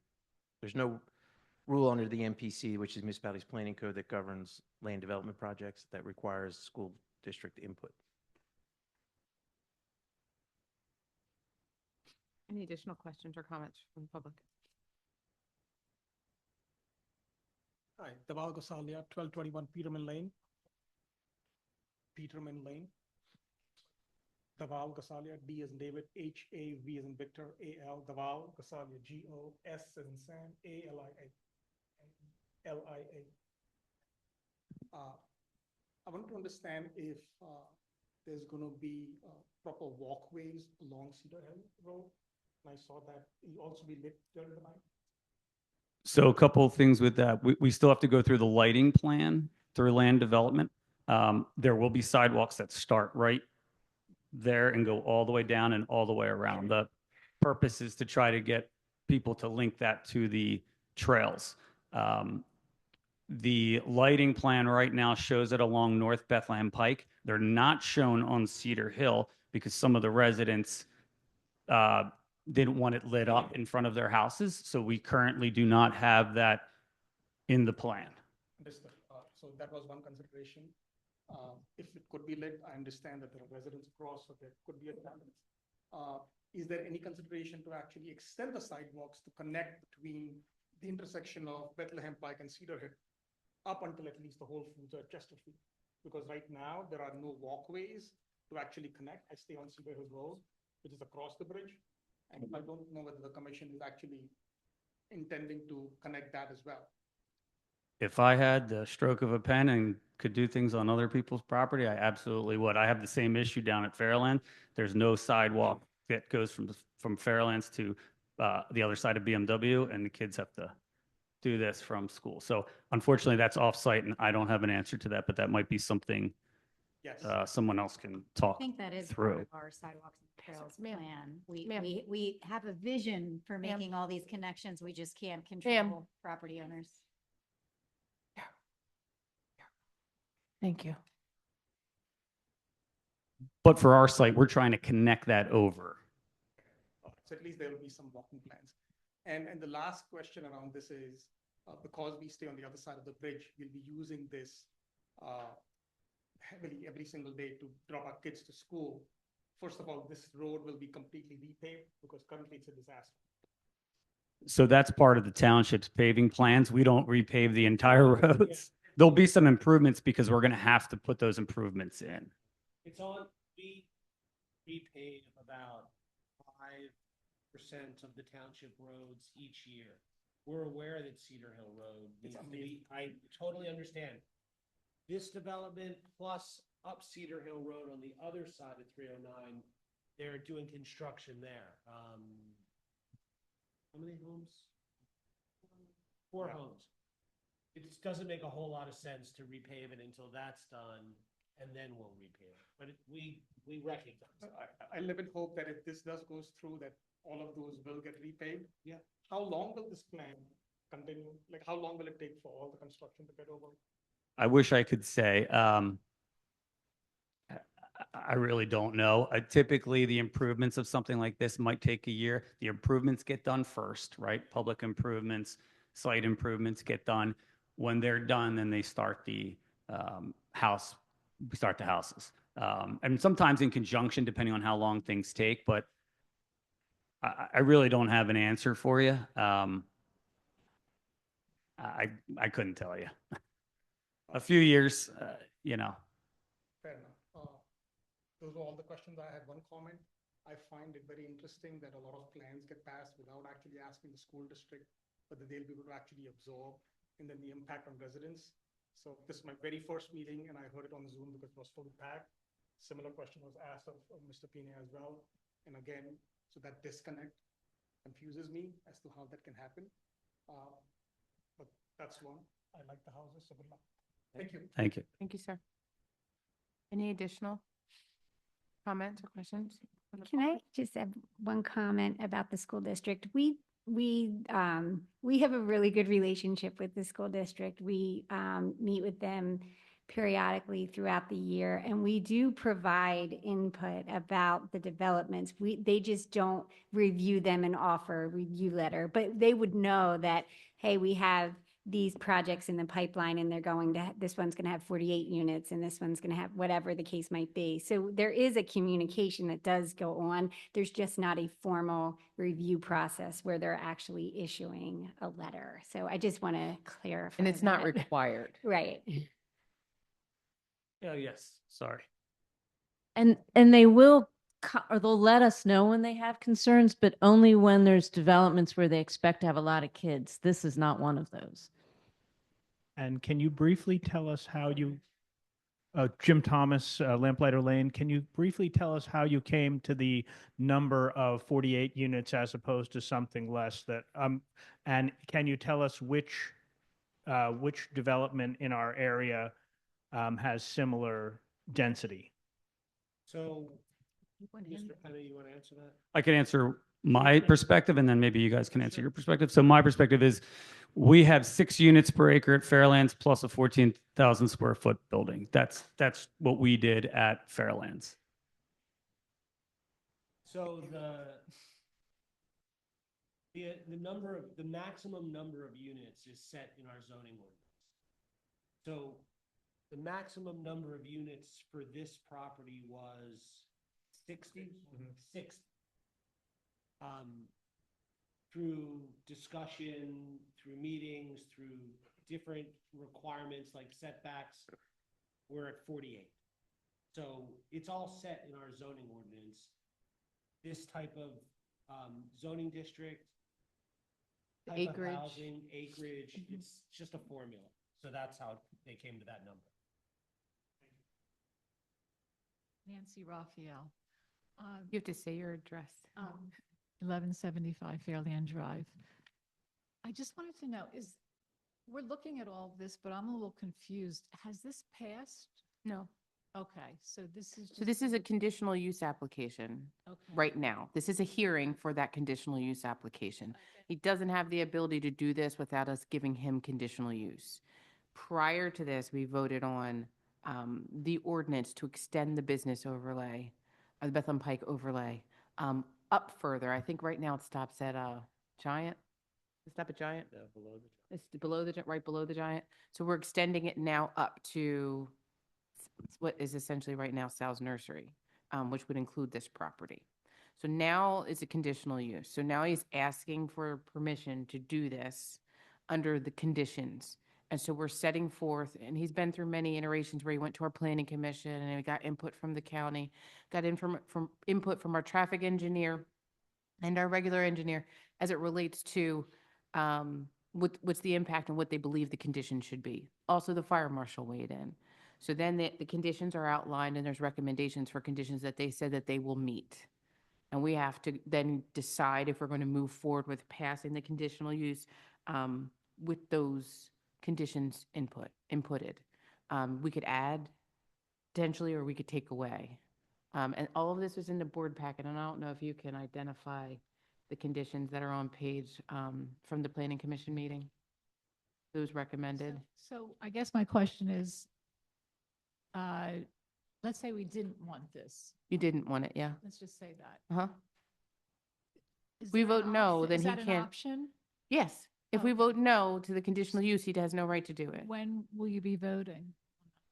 I think after a few, if nobody else has comments in a few minutes. Oh, tonight? Yes. tonight. Okay. No, I would recommend you allow a decision to be drafted. Yeah.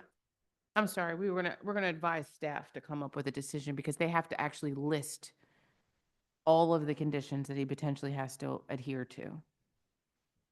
And I say staff, I mean our solicitor. It's been a long evening. That would be April 28th.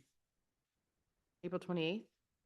So then what'll happen is after our solicitor works with their attorney, has those conversations, drafts a motion for us to consider related to all of the conditions that we've agreed upon, then we would come back, that would be advertised, and then we would vote. Okay. And will the public have any say at that time too? You would have you always have say. Okay. Any additional questions or comments?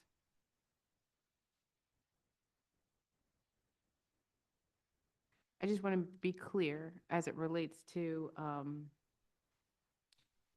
Mr. Penna, I just want to make sure, or your representation, if we include the conditions related to you will ensure that all of your inner roads remain undedicated roads, you're okay with that, and if it's explicitly outlined as a condition? Yes. Yes. And then if we took on the recommendation from the fire marshal, and I don't know how it would be articulated, but I believe our solicitor would, where it's related to adhering to the building code, but ensuring that the inner walls from foundation to roof line are ensuring fire does Of not. course. And these buildings are all sprinklered as well. Okay. So those aren't issues. Shouldn't be issues. Okay.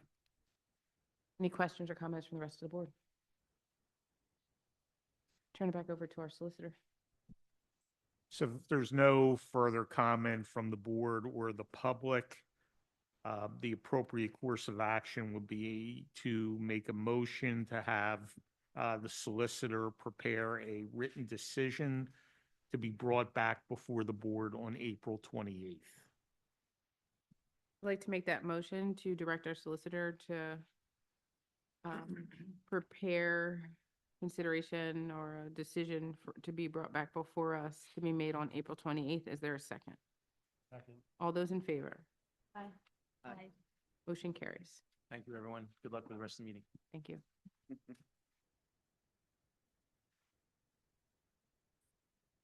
Do we close is it closed? No? The hearing is closed at this point. Thank you. I'd like it, sure. I usually put transcript references in the decision. But I can write it without them for the time being. Oh, no. No.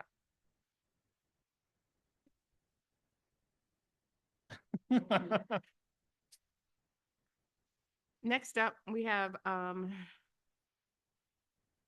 sorry, we have a zoning hearing board application that we're going to review. I think a couple of our board members need to recuse themselves.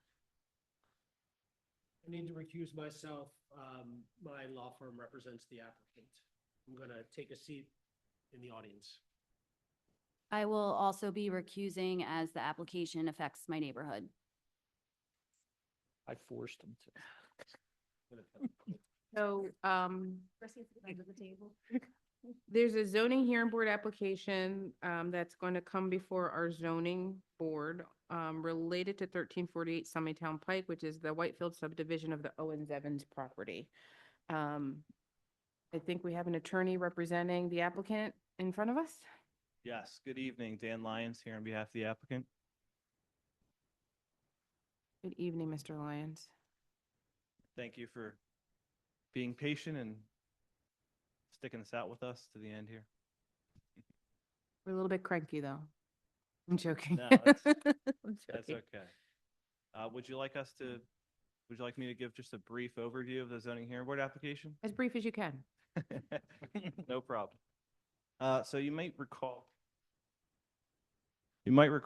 from last year, we were here on a special exception application. We since withdrew that. At that time, the plan was for 13 lots. That has been reduced to 10, so 9 new building envelopes, new building lots, and 1 existing.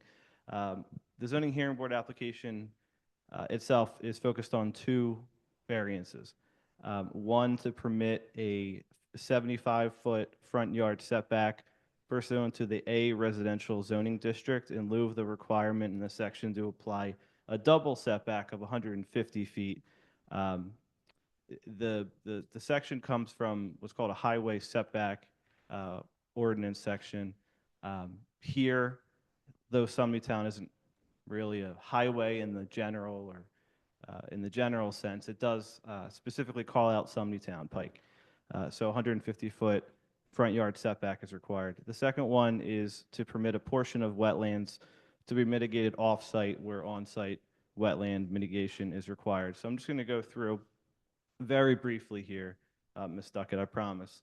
The first variance here. So the minimum lot size in this A residential zoning district is 40,000 square feet. Lots 4 and 5, which are the 2 affected lots for this variance, are proposed to be over 40,000 square feet.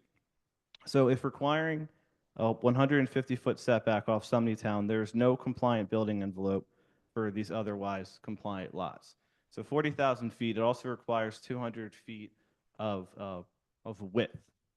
So if you start deducting this 150-foot setback with a compliant lot size, 40,000 feet, you get 150 feet in, and so it's 200-foot width, 200-foot deep, 40,000 square feet, to do a 150-foot setback, and then require a 75-foot rear yard setback.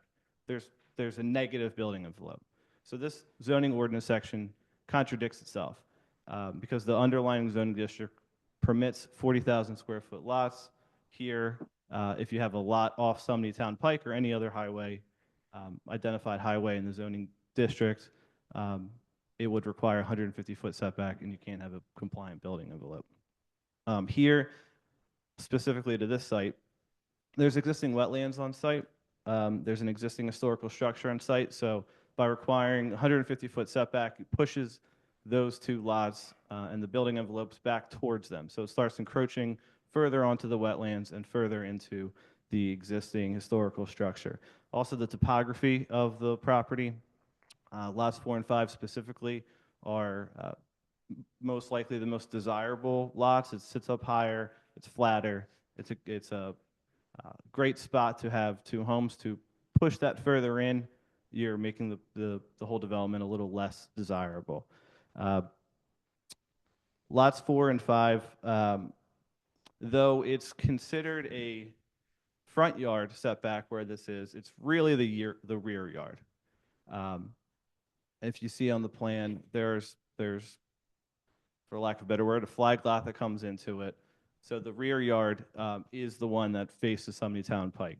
So when you think of the requirement and the reason why this double setback exists, it's for safety, and it's for if the municipality wants to come in and take more of the property or use some of the property for road widening or sidewalk or utilities or something of that regard.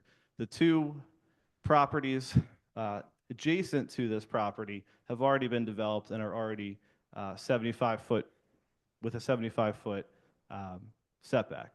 So there's no need, there would be no practical explanation to take any more of that property to expand the road, because you can't, because those other 2 properties are already there.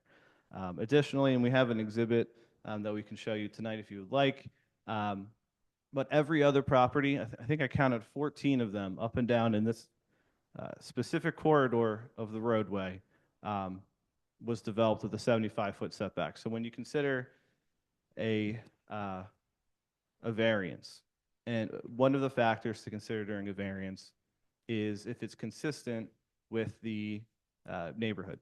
Here, by applying the 150-foot setback, it's actually contrary. It actually would be inconsistent with the neighborhood to have a 150-foot setback here, where all the other neighboring properties have a 75-foot setback. So that is in consideration of the 150-foot setback. And with respect to the wetland mitigation, I could turn that over to the engineer, but specifically the zoning ordinance mentions DEP regulations. The DEP regulations do permit off-site mitigation, so it's a little contradictory in the zoning ordinance. But now I understand, and Chris Bazinas can talk a little bit more about that if you would like to hear that. But the DEP actually sometimes encourages off-site mitigation for properties. So those are the two variances. We're not here discussing the plan in itself. I feel or- like we did go through the whole, almost the entirety of the plan, sir. But no, I think really for us as a board, we're really just considering if we would like to send our counsel or our solicitor to enforce our ordinance. And our ordinance indicates that it needs to be 150 feet. Is that accurate? Yes. Yes. So I appreciate your time. I It can't appreciate- be. That's I appreciate your presentation. So that's what's before us to be considered. I don't know if, board, you have any questions or comments? I can't see you guys. No questions, no comments. Any questions or comments from the public?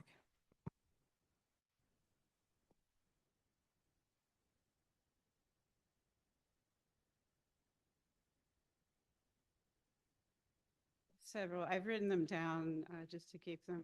I think you have to state your Oh, yeah, name. I'm sorry. I'm sorry. Stacy Kent Wyckoff. I'm at 1008 Evans Road.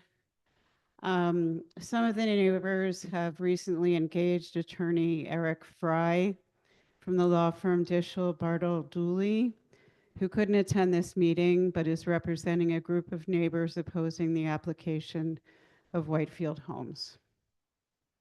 We're asking that the township send the solicitor to oppose the application at the zoning hearing board hearing on 4/17. We have concerns over the two variances proposed, the setbacks on Sumneytown Pike and the violation of the wetlands, all contributing to the increase in housing structures on the property, producing an overcrowding of the property and a further violation of the natural beauty of the area, as well as a further decimation of the wildlife habitat. Finally, I personally represent the residential property most affected by the development proposal as it currently stands, with a new road being proposed alongside my property line. This is the road that goes into the cul-de-sac. This road proposal possibly feeding an additional 18 new cars to Evans Road. I recently heard from a friend and colleague that Evans Road is also currently being considered for the 9/11 trail guided by PennDOT. And that's just what I wanted to share this evening. Thank you. Thank you. I just wanted to clarify one thing you said. I think the zoning board hearing is April 16th, not 17th. I said 16, I'm sorry. All right, that's what I wrote. Oh, okay. No, I heard 17th. April but- 16th, thank you. Okay. Yes.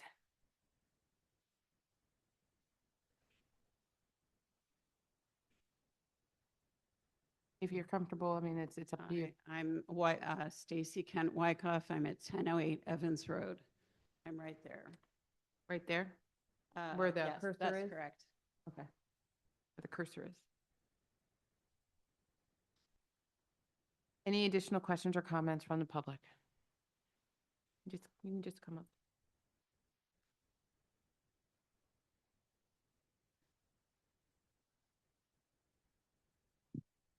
My name is Catherine Horn. I am at 1013 Evans Road in Lower Gwinnett.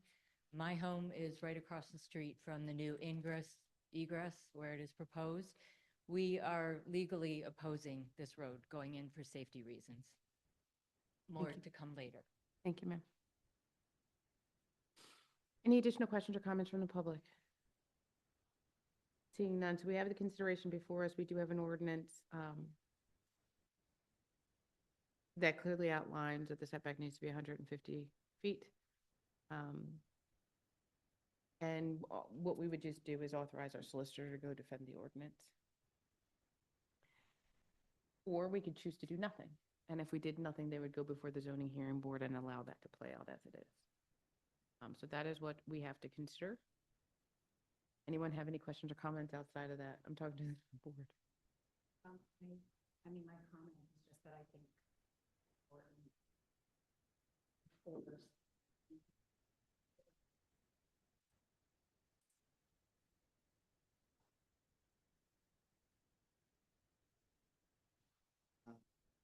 I do, I concur, agree, with, Janine's statement. I understand the hardships it does create, but, this zoning, is here for a reason, and I believe that we need, to stand with that, and I would, vote to send our solicitor to oppose it. With that, I'd like to make a motion to send our solicitor to defend the ordinance as it relates to the application for 1348 Summit Pike. Is there a second? Just for setbacks or both? Both, I'm sorry. The wetlands as well. The preservation of the wetlands is, should we do it separately? You don't have to do it separately. I was just looking for guidance as I to gotcha. what I'm opposing. I mean, I feel more strongly about the setbacks, honestly. setbacks in the wetlands, if like DEP was gonna recommend that they do improve, right? I would need to hear more about that, but I do wanna send Neil for this. We need to get into what. The wetlands. Does it matter if the wetlands mitigation is happening such that the replacement location is in the area, or do you care if it's anywhere in Pennsylvania? No, you mean it would be outside of Lower Gwinnett? Potentially. No, I think it needs to be in Lower Gwinnett. So that may be something just to make sure that the mitigation happens so that we're So if they relocating them someplace mitigated in Lower in, Gwinnett would be your preference? Someplace in Lower Gwinnett benefiting our wetlands, not like the country. yeah, I didn't even think that they would do it outside of our municipality. That is a I think it's a strategy. possibility. I'm not saying it's their possibility. I think DEP considers that as a possibility. So that's what I wanted to clarify. It would have to, in my position, would, DEP supported, but it would have to be within Lower Gwinnett Township. To support the variance. Yeah.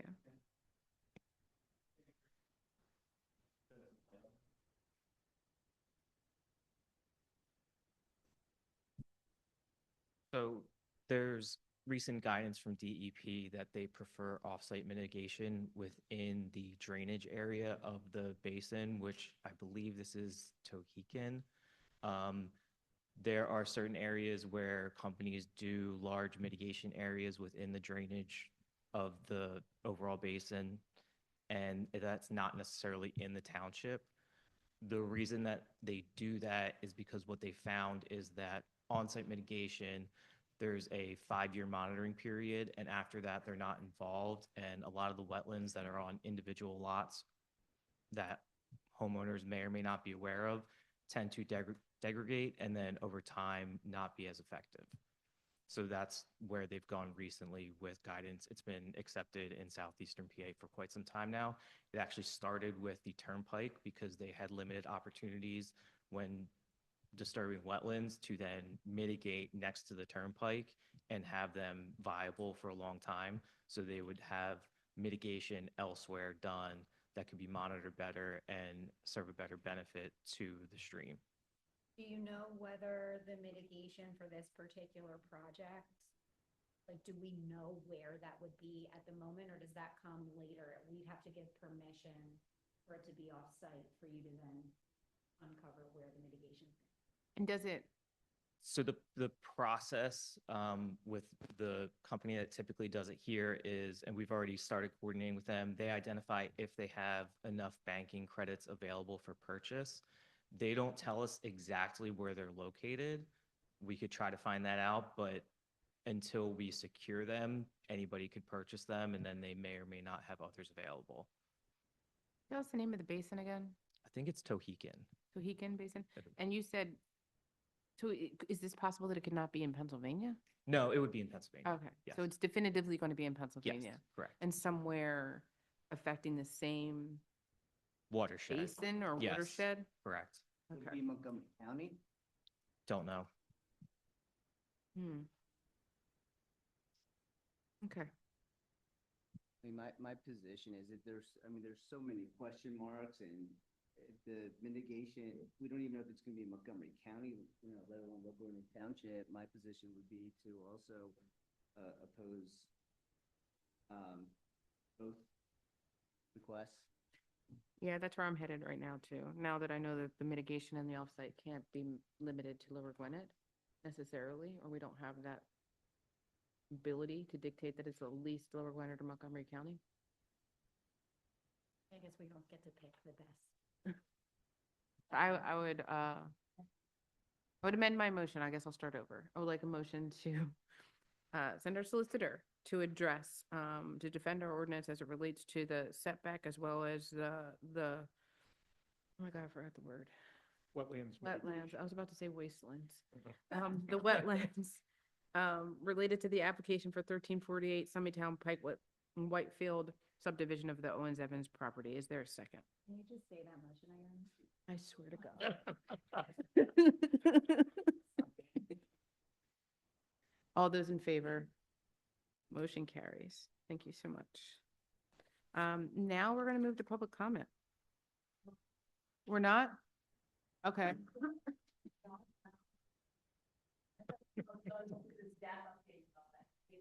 Oh, no. It's at the bottom of it's about the bottom of the page.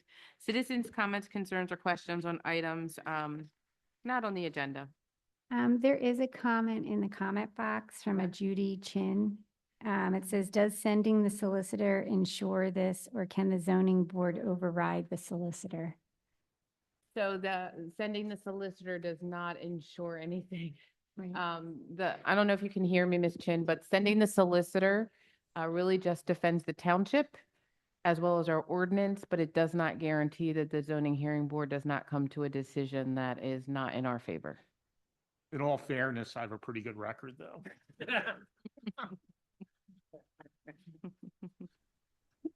So this is Judy Chin. Can you hear me now?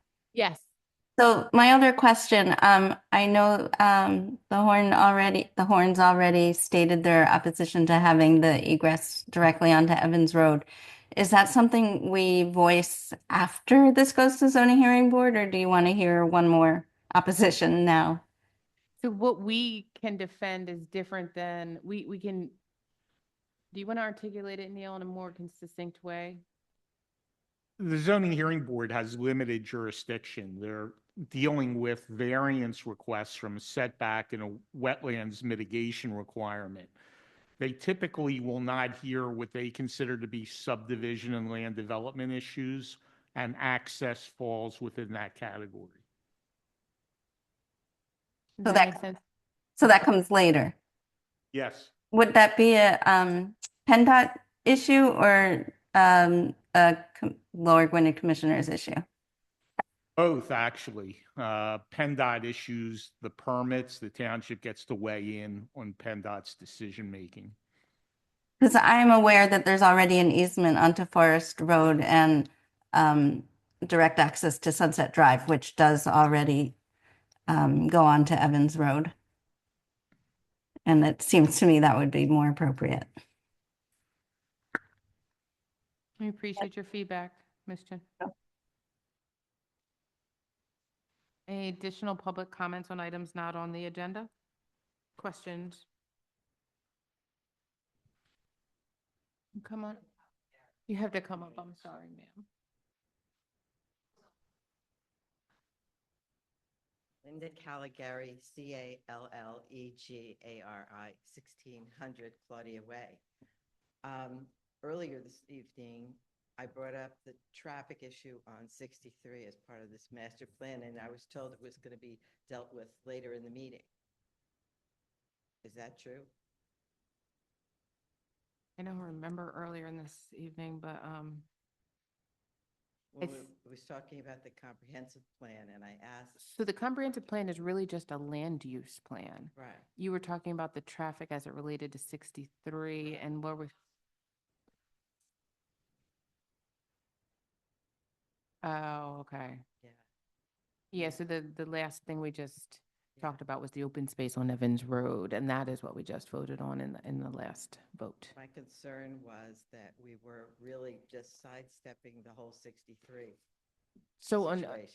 okay, so a traffic as it relates to backup, the speed, Yeah, which one? And cut through my neighborhood to get down to Sunnytown Pike, or to get further along, like scoot around Evans Road till it comes in further, closer to the shopping center. Okay. It's Near real- the shopping center of Whole Foods. What is it, Aldi's? You know, that road, Evans Road. Oh, comes so out- you're back there. Okay, I see where you are. I'm trying to orient So myself. I'm getting people coming down where Oxford Park is, Mhm. making a left, going out onto Evans Road and curving around Mhm. the apartments and coming out a little bit in the morning. That's what it is, just solid traffic. In fact, Are the you- other day when I was driving the middle of the day, the line of cars was past Oxford Park.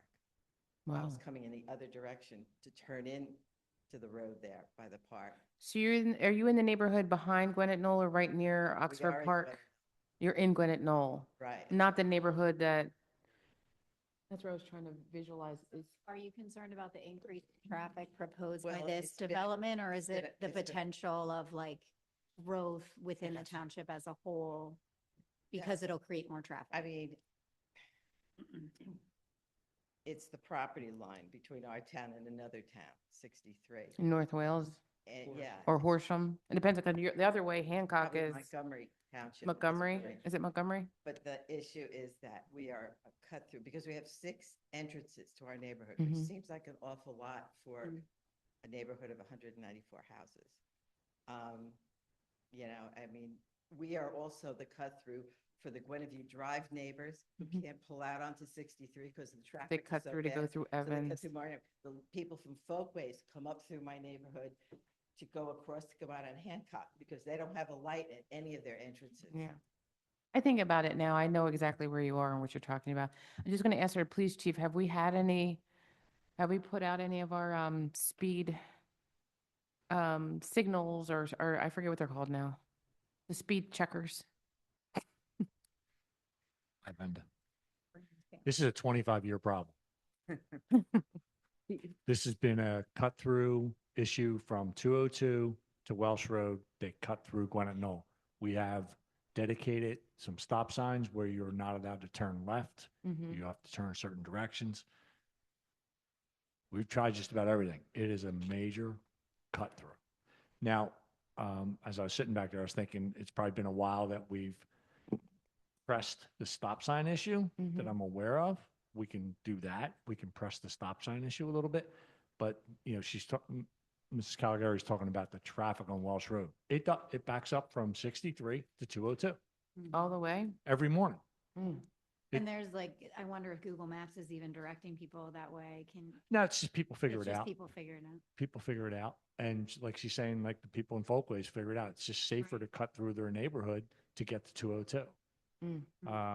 The only thing we can enforce is the stop signs. We cannot stop people from cutting through a development. Well, we can. They're public roads. They're public roads. So we, Possible.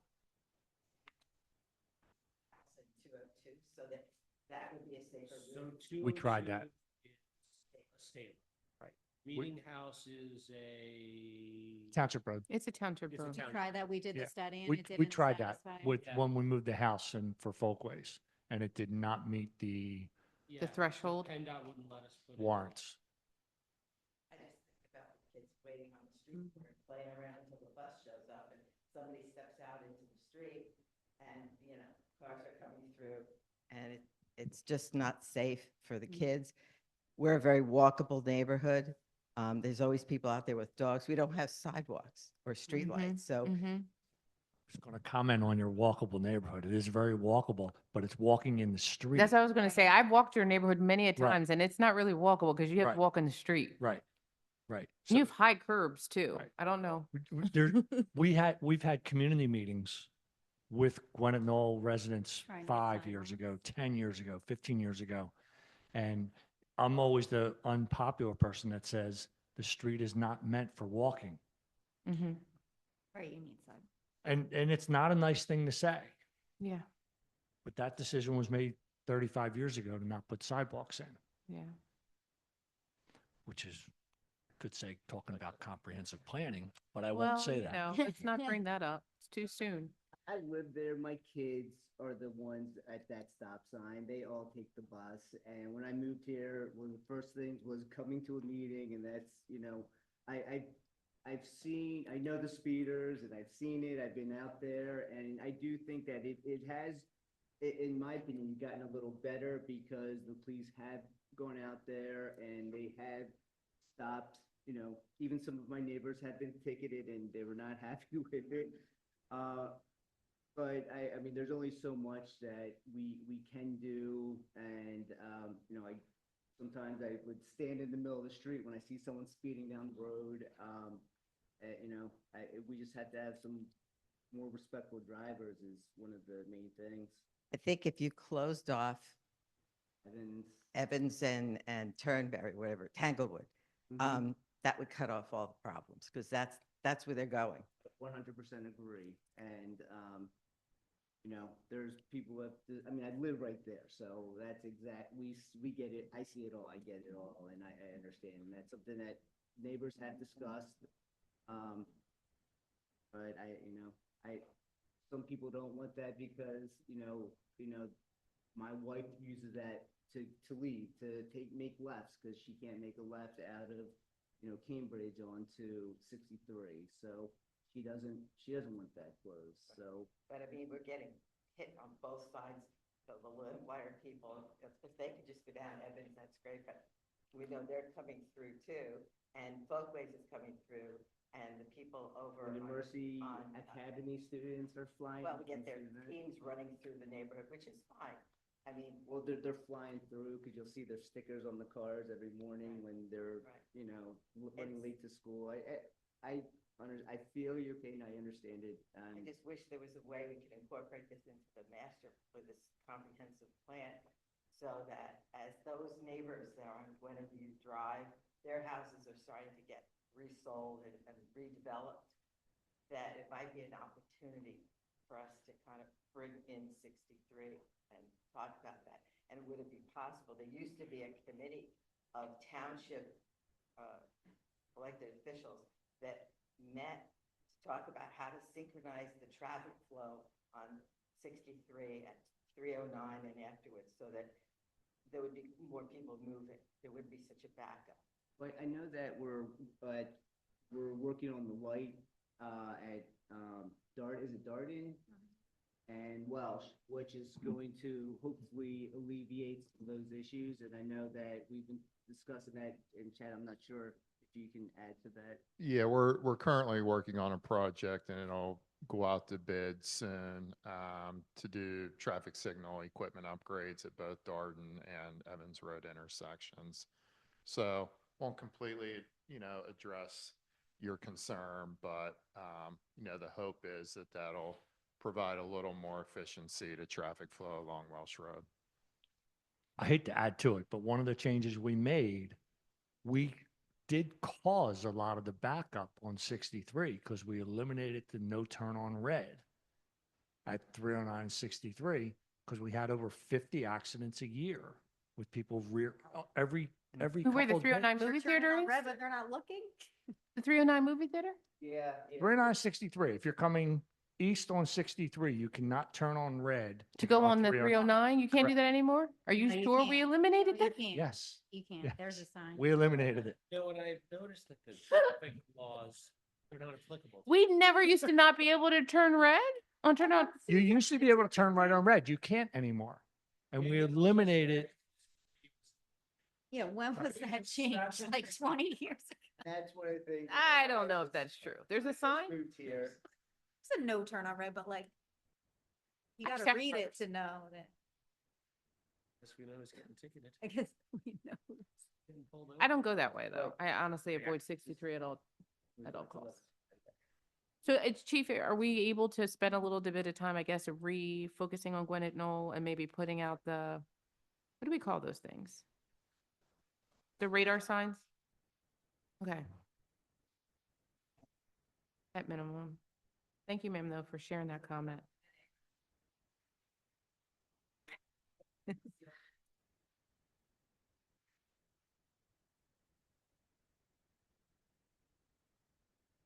I've walked your neighborhood many, many times, but I will again soon with Jimmy. Thank you so much. Any additional questions or comments on, anything not on the agenda? Seeing none, we have next up. I just want to thank you for the long meeting tonight and the dialogue. I know this was a long one, so I do appreciate it. And if there's any interest in having somebody else sit on a committee for a comprehensive plan, I will volunteer for that. Thank you. Sadly, we're not done yet. But I appreciate that. Next up, we have the consideration for a contract for concrete milling and paving for the 2026 road paving program. I think we have in our board packet a memo. And I believe there is a recommendation. Hold on one second. No, we don't have a memo. There is one. Oh, wait a minute. Hold on. Yes, we do. It's GB1. I'm sorry. This is from our Public Works Director. And I believe the recommendation is on, and I think he worked with our engineer. Sorry. Their recommendation is that we accept bid 1, the alternate bid, the base bid and the alternate 1 for milling and paving from James D. Morrison in the amount of $913,739.05, and accept the bid for option 1 for ultra thin bond wearing course for asphalt maintenance solutions in the amount of $77,826. The bids were lower than the cost estimates based on last year's prices. And they, both our Public Works Director as well as our engineering firm conversed with our Finance Director and believe it would be $54,000 less than what we already have in our budget. Are there any questions or concerns from the board? No. Any questions or concerns from the public? Seeing none, I'd like to make a motion to approve. Is there a second? You can't do them together? Okay, I'm sorry. All right. The first one is the concrete milling and paving for the 2026 road paving program from James D. Morrison in the amount of $913,739.05. Second. All those in favor? Aye. Motion carries. Next up is the consideration for the ultra thin bond wearing course portion of the paving and road paving program for asphalt maintenance solutions in the amount of $77,826. I'd like to make a motion to approve it. All those in favor? There it is. I talk about it. Our finance report is included in our board packet for February 2025. Any questions? I didn't think so. So the next thing is our invoice report for March 10th of 2026. Any questions from the board? I'd like to make a motion to approve. Is there a second? All those in favor? Our minutes for February 24th are included in the board. Is there a second? Second. All those in favor? Aye. Everybody can read the liaison reports, and we really don't want to know what the staff has to say at this moment. I'm joking, but if you have anything explicitly you want to share with us, please let us know now. No? Andrew, do you want to say anything? I don't think we're allowed to, Andrew. Had a whole speech. No, no, I have no additional Neen, comment. Neen, do you want to comment? Just go ahead, Janine. Just go ahead. Real quick, raise there was a donation of like batting cages and petting the park. Just a heads up. It's free. Somebody We'll take donated? them. Who donated? Someone Okay. Who plays baseball and loves baseball and children and the families and yay. Yeah, that's really nice. It's in the liaison thing, but she wanted me to say it out loud. Jimmy, do you have anything you want to say? Thank you, supervisors and staff. Thank you, guys. Really, you guys are great. Super eloquently said. Persky? No. I just want to thank everybody for staying and sticking with us. I'd like to make a motion to adjourn. Is there a second? Meeting is adjourned. Aye.